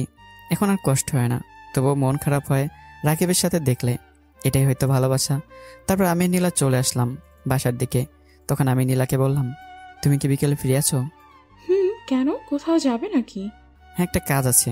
বিকালে রেডি হয়ে একটা রিক্সা নিয়ে আমার বাসার সামনে এসে একটু কল দিও। আচ্ছা, ঠিক আছে। তখন নীলাকে তার বাসার সামনে রেখে আমি আবার বাসায় চলে আসলাম। তারপর খাওয়া দাওয়া করে মেয়েটাকে কল দিলাম। নাম্বার ম্যানেজ করেছি। হয়তো আপনারা ভাবছেন আমি আবার কোন মেয়েকে কল দেব। আসলে আজকে বিকেলে যে মেয়েটার সাথে দেখা করার কথা ছিল তার সাথে। তারপর তাকে টাইমটা বলে দিলাম। তারপর শুয়ে রইলাম। হঠাৎ ফোনটা বাজতে লাগলো। তাকে দেখে ভাইয়া কল দিয়েছে। তখন কলটা রিসিভ করলাম। আর ভাইয়া বলল, কিরে, তোর নাকি মোবাইল চুরি হয়ে গেছে? আমাকে একবার জানানোর প্রয়োজন মনে করলি না তুই? কি বলবো বলো, আমার ফোন চুরি হয়ে গেছে, আমাকে টাকা দাও। এসব বলতে আমার ভালো লাগে না। বুঝতে পারলাম। আচ্ছা, আমি বিকাশে টাকা পাঠাচ্ছি, মোবাইল কিনে নিস। তবে এবার হারিয়ে ফেললে আমি আর কিনে দেব না। এবার হারাবে না বলেই কলটা কেটে দিলাম। বড় ভাই থাকা মানে মাথার উপরে একটা বড় ছায়া থাকা, যেটা হয়তো সবার কপালে থাকে না। বাবার পরের স্থানটা বড় ভাইকে দেওয়া যায়। এভাবে বিকেল হয়ে যায় আর আমি রেডি হয়ে চলে গেলাম মেয়েটার সাথে দেখা করতে। মেয়েটার দেখা কফি শপের ঠিকানায় গেলাম। গিয়ে দেখে বসে আছে সে। হাই, কেমন আছেন মিস মাইশা? হ্যালো, আপনি রাফি তাই না? আর আমি ভালো আছি। আমি রাফি। তা কি কফি খাবেন? কফি এখন খাবো না, যে কাজের জন্য আমরা এখানে এসেছি সেটা আগে বলি। তা তো অবশ্যই, তবে কফি খেতে খেতে বললে ভালো হবে। সেটাও ঠিক। তারপর কফি অর্ডার দিলাম। দেখেন মিস্টার রাফি, আমরা যে রাকিবের বিরুদ্ধে এসব করছি সে কতটা খারাপ সেটা আপনি এখনো জানেন না। সবটা না জানলেও কিছুটা জানি। আর আপনি যদি সাহায্য করেন তাহলে ওসব খারাপ কাজ সবার সামনে তুলে ধরবো, আর ওর পাপেরও শাস্তি দেব। আর আপনি কি চান না আপনার সাথে যা হয়েছে তো শাস্তি ওর হোক? চাই বলেই তো আপনার সাথে দেখা করা। আর আমি কেন, আমার মতো অসংখ্য মেয়ে তার শিকার হয়েছে, কিন্তু তার অনেক ক্ষমতা। আমরা কি পারবো তার বিরুদ্ধে কিছু করতে? আর সব থেকে বড় কথা, তার ভাইয়া এলাকার এমপি, সেটা তো জানেন। তাতে কি হয়েছে? আমরা এমনই প্ল্যান করব যেটা সে বুঝতে পারবে না। তবে আপনাদের সাহায্য না পেলে কিছুই হবে না। আর এখন আমার এক ফ্রেন্ড তার শিকার। আপনি কি চান একটা মেয়ে হয়ে আরেকটা মেয়ের ক্ষতি হোক? না, আমি এরকমটা চাই না এখনো। সেদিনটার কথা মনে হলে কষ্টে বুকটা ফেটে যায়। যেদিন আমি আমার সতীত্ব হারিয়েছি, সেদিন পারি নাই এই সমাজের কারণটা এই শয়তানের বিরুদ্ধে কিছু বলার। তবে এখন আর চুপ থাকবো না। আমার মতো অনেক মেয়েকে সে নষ্ট করেছে। তারপর তার কাছে আমার সব প্ল্যান খুলে বললাম। আর এটা বললাম, কোনো কিছু যেন রাকিব বুঝতে না পারে। আমাদের এমনভাবে এগোতে হবে যেন কোনো কিছুকে বুঝতে না পারে। আর আপনি বাকি মেয়েগুলোকে আমার সাথে কথা বলিয়ে দেন। সবাই একসাথে কাজ করলে রাকিব কখনো আমার সাথে পেরে উঠবে না। সেটা ঠিক, তবে প্ল্যান অনুযায়ী কাজ করতে হবে। আর ওকে শাস্তি দিলে হয়তো আমার ইজ্জত ফিরে আসবে না, তবে অনেক মেয়ের জীবন বেঁচে যাবে। আপনার ফেসবুকের সাথে আমাকে অ্যাড করুন। আমার ফোনটা হারিয়ে গেছে, আজকে ফোন কিনবো, তবুও এই আইডিতে রিকোয়েস্ট পাঠান। তারপর তার সাথে কথা বলে বাসায় চলে আসলাম। রাতে বিকাশে টাকা আসলো। পরের দিন আমি ইমতিয়াজ আর নীলা মার্কেটে গেলাম মোবাইল কেনার জন্য। কে আবার মিষ্টি খাওয়ার কথা বলে লজ্জা দেবেন না। পরে কলেজে আসলাম, আবার রাকিবের সামনে পড়লাম। আজকেও ডাক দিল। জি বলেন। তোকে দেখলে মনে হয় ছেলেটা কত কষ্টে আছে, তার প্রেমিকা আজ অন্যের সাথে ঘুরে। এটা বলার জন্য আমাকে ডেকে আনছেন? জানানোর জন্যই বললাম। তখন আমি চলে আসলাম তার কাছ থেকে আর নতুন ফোনটা ওপেন করলাম। ফেসবুক অ্যাকাউন্ট লগ ইন করে মাইশার রিকোয়েস্ট অ্যাকসেপ্ট করলাম। একটু পর ক্লাস শুরু হলো। ক্লাসে অনেকবার তানিয়া আমার দিকে তাকালো, কিন্তু আমি তাকে পাত্তা না দিয়ে আমার মতো ক্লাস করে বাসায় চলে আসলাম আর ভাবতে লাগলাম কিভাবে কি করা যায়। তখন ফোন দিলাম একজনকে, যার দ্বারা রাকিবের গোপন তথ্য নেওয়া যাবে। শোনো, তোমাকে ঠিক যতটা বলবো তুমি একদম তাই করবে। তার যে অবৈধ ব্যবসা আছে, সেই মালগুলো কখন আসবে, কি করে আসবে, সব আমাকে বলবে। আচ্ছা ঠিক আছে, আমি জানিয়ে দেব। একটুবার ভাবি কল দিল আর বলতে লাগলো, কি রাফি, তুমি আমার বোনের সাথে কথা কেন বলো না? কে বলেছে তোমাকে এটা, যে আমি ওর সাথে কথা বলি না? তানিয়া নিজেই তো এটা বললো। সে নাকি তোমার সাথে কথা বলতে চাইলেও তুমি কথা বলো না। তোমার বোন মিথ্যা বলে। ওর সাথে আমার প্রতিদিন কথা হয়। আর তোমার বোন খুব ডেঞ্জারাস, আমার গার্লফ্রেন্ডকেও ঝাড়িয়ে দেয় সে। এটা কি ঠিক বলো? তোমার যে গার্লফ্রেন্ড আছে সেটা তো আগে বলো নাই। বলি নাই, কিন্তু এখন বললাম। আর আমার গার্লফ্রেন্ডকে দেখে তোমার বোন হিংসা করে, কারণ তার থেকে আমার গার্লফ্রেন্ড বেশি সুন্দর। তারপর ভাবির সাথে অনেক কথা বললাম, মেয়েটা দেখতে কেমন, এইসব আর কি। আমি আর কম কিসে বলতে লাগলাম, ইচ্ছে মতো মুখে যা আসে তাই। এভাবে রাতও হয়ে আসলো, শুয়ে আছি। হঠাৎ ইমতিয়াজ বলতে লাগলো, দোস্ত একটা রিলেশন করতে ইচ্ছা করছে, একটা মেয়ে খুঁজে দে না। ওর কথা শুনে আমি উঠে বসলাম, সাথেও নিচে উঠে বসলো। তুই রিলেশন করবি? কেন, আমার কি রিলেশন করতে ইচ্ছা করে না? আমার কি কাউকে ভালো লাগতে পারে না? অবশ্যই, তোর সেই স্বাধীনতা আছে। তবে একটা কথা, বর্তমানে প্রেম করতে হলে আগে নেশা করতে হয়। কথাটা কে বলেছে আমি জানি না, তবে কথাটা সত্যি। একটা মেয়ে তাকে পছন্দ করে যে নিয়ম করে প্রতিদিন 2 বার করে মেয়াদ উত্তীর্ণ গাঁজা খায়। আর আজকাল ছেলেরা রিলেশন করার জন্য গাঁজা খাওয়া শিখতেছে।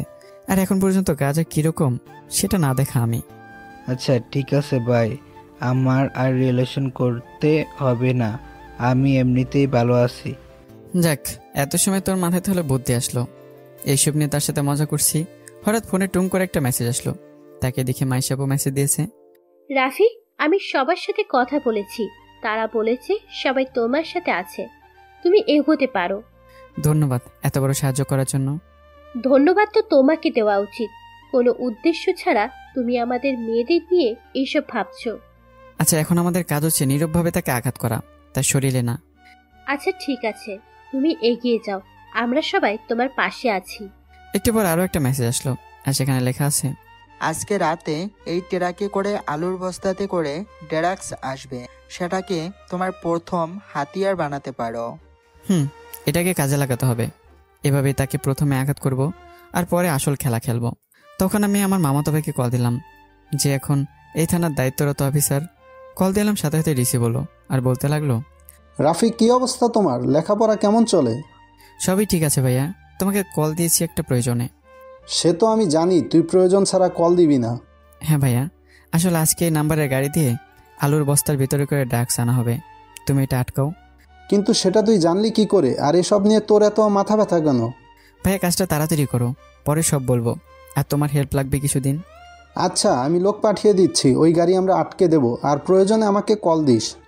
তখন আমি কলটা কেটে দিলাম আর ভাবতে লাগলাম, মিস্টার রাকিব, এবার তুমি যাবে কোথায়? তখন আমি রাকিবকে কল দিলাম, একটু পর কল রিসিভ হলো। হ্যালো, কে? আমি তোর একজন শুভাকাঙ্ক্ষী, তোকে একটা ইনফরমেশন দেওয়ার জন্য কল দিয়েছি। তোর ড্রাগসের গাড়ি পুলিশ আটক করেছে, পারলে সেখান থেকে নিজেকে বাঁচা। কি বলিস তুই? কে তুই? আমি কি সেটা না জানলেও চলবে, ওই যে বললাম আমি তোর একজন শুভাকাঙ্ক্ষী। এটা বলে কলটা কেটে দিলাম আর হাসতে লাগলাম ওর অবস্থা দেখে। আর এদিকে রাকিব কি করবে, কাকে কল দেবে সেটা সে বুঝে উঠতে পারছে না। তখন রাকিব গাড়ির ড্রাইভারকে কল দিল, কিন্তু ফোন বারবার বন্ধ দেখাচ্ছে। রাকিব চিন্তায় কি করবে বুঝতে পারছে না। 2 কোটি টাকার মাল সেখানে, আর অন্যদিকে ভাইয়া তার ফোর্স নিয়ে আমাদের ঠিকানায় চলে যায়, আর ওখানে গিয়ে গাড়িটার জন্য অপেক্ষা করতে থাকে। একটু পরেই গাড়িটা আসে, তখন ভাইয়া গাড়িটা থামাতে বলল। পুলিশ দেখে ড্রাইভার কিছুটা ভয় পেয়ে গেল। তখন সে রাকিবকে কল দিল, কিন্তু রাকিবের কল বিজি দেখাচ্ছে। তার কারণ আমি ইচ্ছে করে রাকিবকে কল দিয়ে তার সাথে কথা বলছি, যাতে করে ড্রাইভার রাকিবের সাথে কন্ট্যাক্ট না করতে পারে। গাড়ি আটকানোর পর ড্রাইভার বলল, স্যার, আমাদের গাড়িতে শুধু আলু, এই যে দেখেন মালের স্লিপ। এই তুই চাবি দে, আর তোমরা গাড়িতে উঠে প্রতিটা বস্তা ভালো করে চেক করবে। স্যার, চেক কেন করবেন? আমাদের কাছে অবৈধ কোনো মাল নেই। সেটাই আমরা চেক করব। বেশি কথা বলে তোকে তো আমি। তখন ড্রাইভার চাবি দিয়ে দিল আর তারা চেক করতে লাগলো। একটু পর তারা ড্রাগস, সাথে গাঁজা আরও কিছু পদের নেশা পেল। তখন ভাই ড্রাইভারকে জিজ্ঞাসা করলো, এগুলো কি? হ্যাঁ, এসব কি সব বৈধ নাকি? তখন ড্রাইভার সহ গাড়ির মালগুলো থানায় নিয়ে যায়। একটু পর রাকিব খবর পেল তার সব মাল আটক করেছে পুলিশের কাছে। তখন আমি আবার কল দিলাম রাকিবের কাছে আর বলতে লাগলাম, কিরে কেমন লাগছে তোর? না মানে ফিনিশিংটা কেমন হচ্ছে? কে ভাই তুই? তোর আমি কি ক্ষতি করেছি যে তুই আমার পেছনে পড়েছিস? সবাই তো মাত্র শুরু, দেখ এখন আমি তোকে কি করি। এটা বলে কলটা কেটে দিলাম আর নীলাকে কল দিলাম। আগামীকাল সকালে কলেজ আসবে, কিছু কাজ আছে। আচ্ছা তুমি আছো, আমি চলে আসব, তুমি আবার লেট করো না। একটু পর বাসা থেকে কল আসলো। রিসিভ করতে আম্মু বলতে লাগলো, বান্দরপোলা, তুই আমাকে না জানিয়ে প্রেম করছিস? একবার তো বলতে পারতি। কি বলো মা, আমি আবার কার সাথে প্রেম করলাম? কেন, আমি কি জানি না? এখন আবার নাটক করছিস? ধুর আম্মু, তোমাকে কে বলেছে শুনি? কেন তুই তোর ভাবিকে বলিস নাই যে তুই রিলেশনশিপ করছিস? আরে সেটা তো মজা করেছিলাম ভাবির সাথে, এখন কি তোমাদের সাথে মজাও করা যাবে না? এটা বলে কল কেটে দিলাম। মজা করে কথাটা বললাম আর সেটা কত দূর চলে গেল।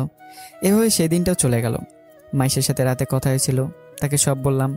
আগামীকাল সকালে এই মেয়েদের সাথে কথা বলবো, তাই নীলাকে তাড়াতাড়ি আসতে বললাম। পরদিন সকালে রেডি হয়ে কলেজে গেলাম, সাথে নীলাও। পরে মেয়েদের সাথে কথা বললাম, যাদেরকে রাকিব ব্যবহার করেছে তাদের সাথে কথা বলে আবার কলেজে আসলাম। কিন্তু আজকে রাকিবকে কলেজে দেখতে পাচ্ছি না, মনে হয় শোক পালন করছে সে। একটু পর তানিয়াকে দেখতে পেলাম আর ডাক দিলাম ভাবি বলে। কিরে, তুই আমাকে ভাবি কেন রাখছিস? তাছাড়া আর কি রাখবো আপনাকে? আমাদের কলেজে বড় ভাইয়ের জিএফ আপনি, আপনাকে তো ভাবেই ডাকবো। আচ্ছা রাকিব ভাইয়া কোথায়? তাকে তো দেখতে পাচ্ছি না। ওর একটা ব্যবসা আছে, সেটাতে জানি কি একটা সমস্যা হয়েছে, তাই আসতে পারছে না।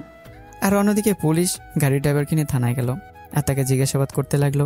প্রথমে সে মুখ খুলতে চায় না, অনেক মারলো তবুও সে মুখ খুললো না। এসবের পিছনে কার হাত আছে, কিন্তু এত মারার পরও সে মুখ খুলেনি। তখন পুলিশ তার মাথায় পিস্তল ধরলো আর বলল, এবার না বললে তোকে আর বাঁচিয়ে রাখবো না, সোজা উপরে চলে যাবি। তখন ভয়ে ড্রাইভার মুখ খুললো আর বলতে লাগলো, এসব রাকিবের মাল ছিল, এমপির ছোট ভাইয়ের। এখন বুঝতে পারছি রাফি কেন আমাকে এসব করতে বলেছে। সেদিন ক্লাস করে বাসায় চলে আসলাম। ইমতিয়াজ আর আমি বিকেলে একটু ঘুরতে বের হলাম, কিছু কেনাকাটাও করলাম দুজন। সেদিন গল্পটা পোস্ট করলাম। এত কিছুর পরও তানিয়া আমার গল্প পড়ে, সেটা থেকে ভালোই লাগছে। এভাবে সেদিনটাও কেটে গেল। রাতে শুয়ে শুয়ে ফেসবুকিং করছি, হঠাৎ ফোনটা বাজতে লাগলো। তাকে দেখি মোর আদাকালের ন্যাংটা বন্ধু বললাম, কারণ তার সাথে ছোটকাল থেকেই চলাফেরা, আর সে সবসময় ন্যাংটাই থাকতো। কিরে বন্ধু, কেমন আছিস তুই? ভালোই আছি, একটা মাইয়ার সাথে রিলেশনশিপে আছি। এখন বল কেমন থাকতে পারি? আমি বুঝতে পারছি। তারপর তার সাথে গল্প করতে লাগলাম। এভাবে কথা বলা শেষে ঘুমিয়ে পড়লাম। পরদিন সকালে রেডি হয়ে কলেজে গেলাম। যাওয়ার সময় সাথে করে নীলাকে নিয়ে আসলাম। কলেজে এসে দেখে তানিয়া তার বন্ধুদের সাথে বসে আছে। তখন আমি তানিয়ার কাছে গেলাম আর জিজ্ঞাসা করলাম, আরে তানিয়া আপু, আপনি এখানে? আপনার বিএফ রাকিব কোথায়? কেন, তোর তাকে কি প্রয়োজন শুনি? না মানে আপনাকে একা দেখছে তো তাই। তখন হঠাৎ আমার ফোনটা বাজতে লাগলো। তাকে দেখে পুলিশ ভাইয়া কল দিয়েছে। হ্যাঁ ভাইয়া, লোকটা কি মুখ খুলেছে নাকি? সে সব কিছু বলে দিয়েছে। এসব কিছু রাকিবের কাজ, আর তাদেরও একটা ফ্যাক্টরি আছে, সেখানে আমরা আক্রমণ করব, আর আজকে রাকিবকে অ্যারেস্ট করব। ভাইয়া ও শুধু এই কাজটা করতো না, অনেক মেয়ের জীবনও সে নষ্ট করেছে। আমি চাই তুমি তাকে কলেজে এসে ধরবে, সবাই জানবে তার সম্বন্ধে। যাদের সাথে সেরকম খারাপ কাজ করেছে সবাই তার বিরুদ্ধে সাক্ষী দিতে প্রস্তুত আছে। আচ্ছা ঠিক আছে, তবে সে যদি পালিয়ে যায় তখন কি করব? সেটা আমার উপর ছেড়ে দাও। তুমি শুধু আমি কল দেওয়ার সাথে সাথে কলেজে চলে আসবে। আচ্ছা ঠিক আছে। তারপর আমি আবার তানিয়ার কাছে গেলাম আর বলতে লাগলাম, আরে মিস তানিয়া, আপনার বিএফ রাকিবকে আসতে বলেন, কিছু কাজ আছে। কেন? তাকে কেন আসতে বলবো? পারলে আসতে বলেন না, সে তো খুব খারাপ। পারলে আসতে বলেন। একটু রাগানোর চেষ্টা করলাম তানিয়াকে। আচ্ছা ঠিক আছে, তাকে আসতে বলতেছি, পরে দেখবো তোকে কি করে সে। আচ্ছা ঠিক আছে। তখন তানিয়া রাকিবকে কল দিল। প্রথমে রিসিভ করেনি, পরে আবার দিল। তখন রিসিভ হলো। বাবু তুমি কোথায়? একটু কলেজে আসো তো, দেখো রাফি তোমার নামে কি সব বলছে। আচ্ছা বাবু তুমি কাজ করো। তখন তানিয়া কল কেটে দিল আর আমাকে বলতে লাগলো, তোর মতো বেকার তো আর আমার বিএফ না। সে এখন তার বাবার বিজনেসের জন্য ঢাকার বাইরে আছে, আগামীকাল আসবে কলেজে। জানি তার কি কাজ। আচ্ছা ঠিক আছে, আগামীকাল যেন এসে। এটা বলে চলে আসলাম আর নীলার কাছে গেলাম আর গল্প করতে লাগলাম। একটু পর ক্লাস শুরু হলো, তাই আমি ক্লাসে চলে গেলাম। কিন্তু আজকে তানিয়া ক্লাসে আসলো না। ক্লাস শেষ হলে আমি বাসার দিকে আসতে লাগলাম আর একটা প্ল্যান বানাতে লাগলাম। তখন মাইশাবুকে একটা কল দিলাম আর বলতে লাগলাম আগামীকাল সবাইকে নিয়ে যাতে কলেজে চলে আসে। আচ্ছা ঠিক আছে। তারপর বাসায় এসে ফ্রেশ হয়ে বাড়িতে কল দিলাম আর ভাবিকে বললাম যে আজকে তানিয়া কলেজে আসছে, কিন্তু কোনো ক্লাস করেনি। দাঁড়াও, তার একটা ব্যবস্থা তো করতেই হবে। তারপর কথা বলে শেষ করে একটু রেস্ট নিয়ে আমি আর ইমতিয়াজ একটু বাজারে আসলাম কিছু কেনাকাটা করার জন্য। এভাবে সেই দিনটাও চলে গেল।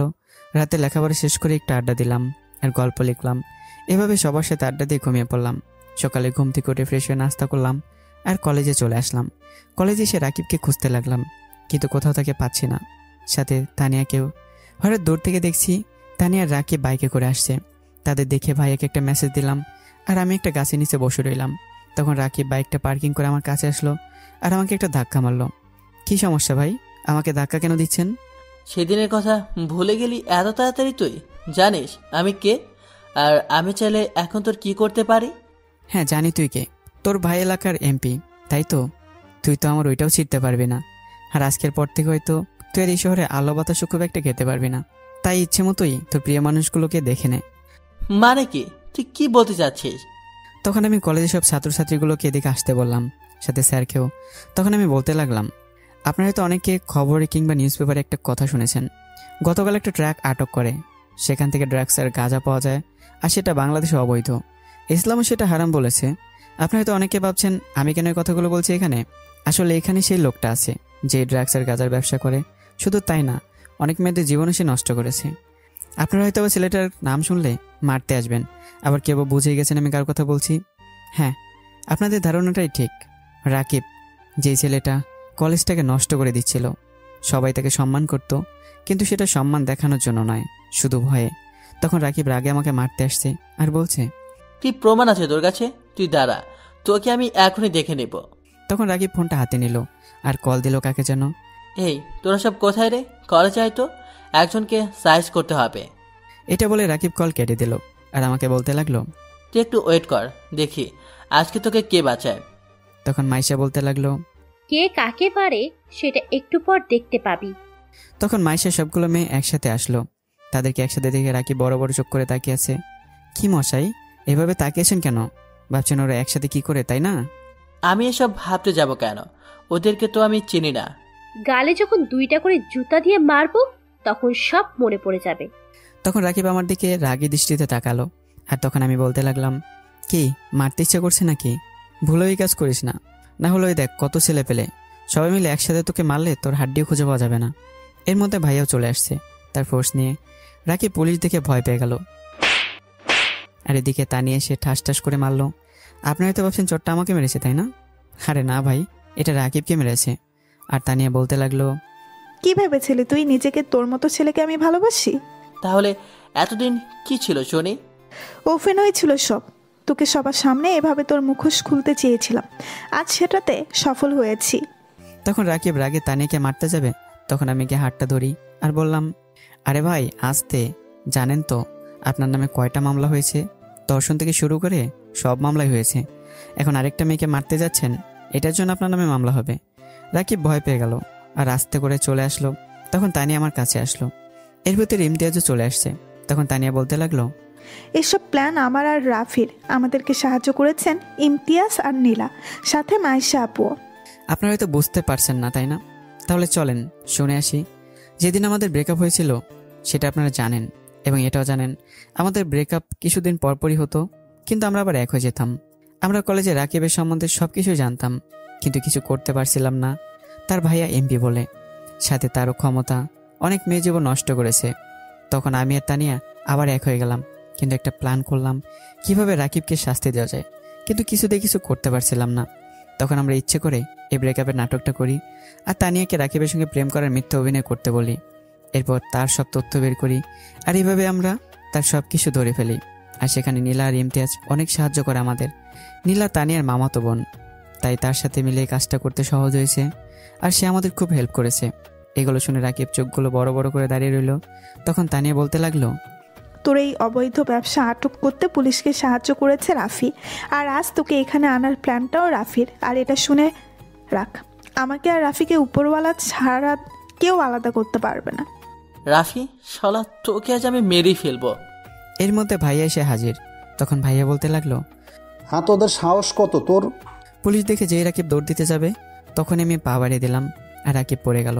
আর ভাইয়া তাকে ধরে ফেললো আর ঠাস করে একটা মারলো, আর বলতে লাগলো, পালাচ্ছিস কোথায় রে? জেলের ভিতরে যে আরামায়েশ করবি না? তখন মাইশা বলতে লাগে, ভাইয়া 1 মিনিট। তখন মাইশা রাকিবের কাছে এসে জুতো হাতে নিয়ে ঠাস ঠাস করে 2 গালে 2টা চড় মারলো। তখন রাকিব মাথা নিচু করে দাঁড়িয়ে আছে, আর মাইশার মতো সব মেয়েগুলো আসছে রাকিবকে মারতে। তখন ভাইয়া বলল, আপনারা ওর মতো অপরাধীকে মেরে নিজেকে আইনের সামনে অপরাধী বানাবেন না। আইন তাকে যথাযথ শাস্তি দিবে, আর আপনারা শুধু আদালতে তার বিরুদ্ধে আপনাদের বক্তব্যগুলো দিবেন। সে আপনাদের সাথে কি করেছে বাকিটা আইন দেখে নেবে। হয়তো তার ফাঁসি হবে, নয়তো আজীবন কারাদণ্ড হবে। এই বলে ভাইয়া চলে যেতে লাগলো, আর আমাদের ধন্যবাদ দিয়ে গেল। যাওয়ার সময় একটা কথা বলেছিলাম, পাপ কখনো বাপকেও ছাড়ে না। হয়তো আল্লাহ তাআলা একটু সময় নিয়ে বিচার করে, যদি তার বান্দা শুধরে যায়। তখন রাকিবকে পুলিশ নিয়ে চলে গেল, আর মাইশাপু বলতে লাগলো, ধন্যবাদ ভাইয়া, তুমি না থাকলে হয়তো সারা জীবন শয়তানটা মেয়েদেরকে খেলার পুতুল ভাবতো আর ব্যবহার করত। আরে না আপু, এটা আমাদের দায়িত্ব ছিল, তাই আমি করেছি। তখন তানিয়া দৌড়ে আমার বুকে আসে আর বলতে লাগে, জানো এতদিন অভিনয় করতে আর ওই শয়তানটার সাথে থাকতে কতটা কষ্ট হয়েছে। তোমাকে ছাড়া এক মুহূর্তও থাকতে পারি না আমি। এক্ষুনি আপুকে কল দিয়ে বলবো আমি তোমাকে ভালোবাসি। আরে এত পাগল হলে হবে? আমিও তোমাকে পাগলের মতোই ভালোবাসি, সময় হলে সবকিছু বলবো। ইস, একটুও লজ্জা নেই মেয়েটার, সবার সামনে কিরকম জড়িয়ে ধরে আছে। আমার বিএফকে আমি জড়িয়ে ধরেছি, তাতে তোমরা তাকিয়ে আছো কেন? চোখ বন্ধ করে রাখলেই হয়। তখন সবাই একসাথে হেসে উঠলো, আর নীলা এসে বলতে লাগলো, তোমরা তো আবার আগের মতো এক হয়ে গেলে আমার কি হবে? ইস, আজ একটা ছোট ভাই নাই বলে। তখন ইমতিয়াজ এসে বলতে লাগলো, বাই রিলেশন যা পেরা তোর পাঠকদের না কর রিলেশন করতে। শালা, আমার পাঠকরা তো তোর মতো না, ওরা ভালো মানুষ। গল্পের শেষে একটা কথাই বলবো, আমার এই গল্পের মূল উদ্দেশ্যটা ছিল যে পাপ করলে কখনো মুক্তি পাওয়া যায় না। একদিন বিচার হবে আপনার, হয়তো পৃথিবীতে নয়তো আখেরাতে। কথায় আছে না, একটা মিথ্যা চাপা দিতে গেলে 1000টা মিথ্যা বলতে হয়। কেমন হয়েছে গল্পটা জানাতে বলবেন না। নতুন গল্পের জন্য তৈরি থাকবেন। আল্লাহ হাফেজ।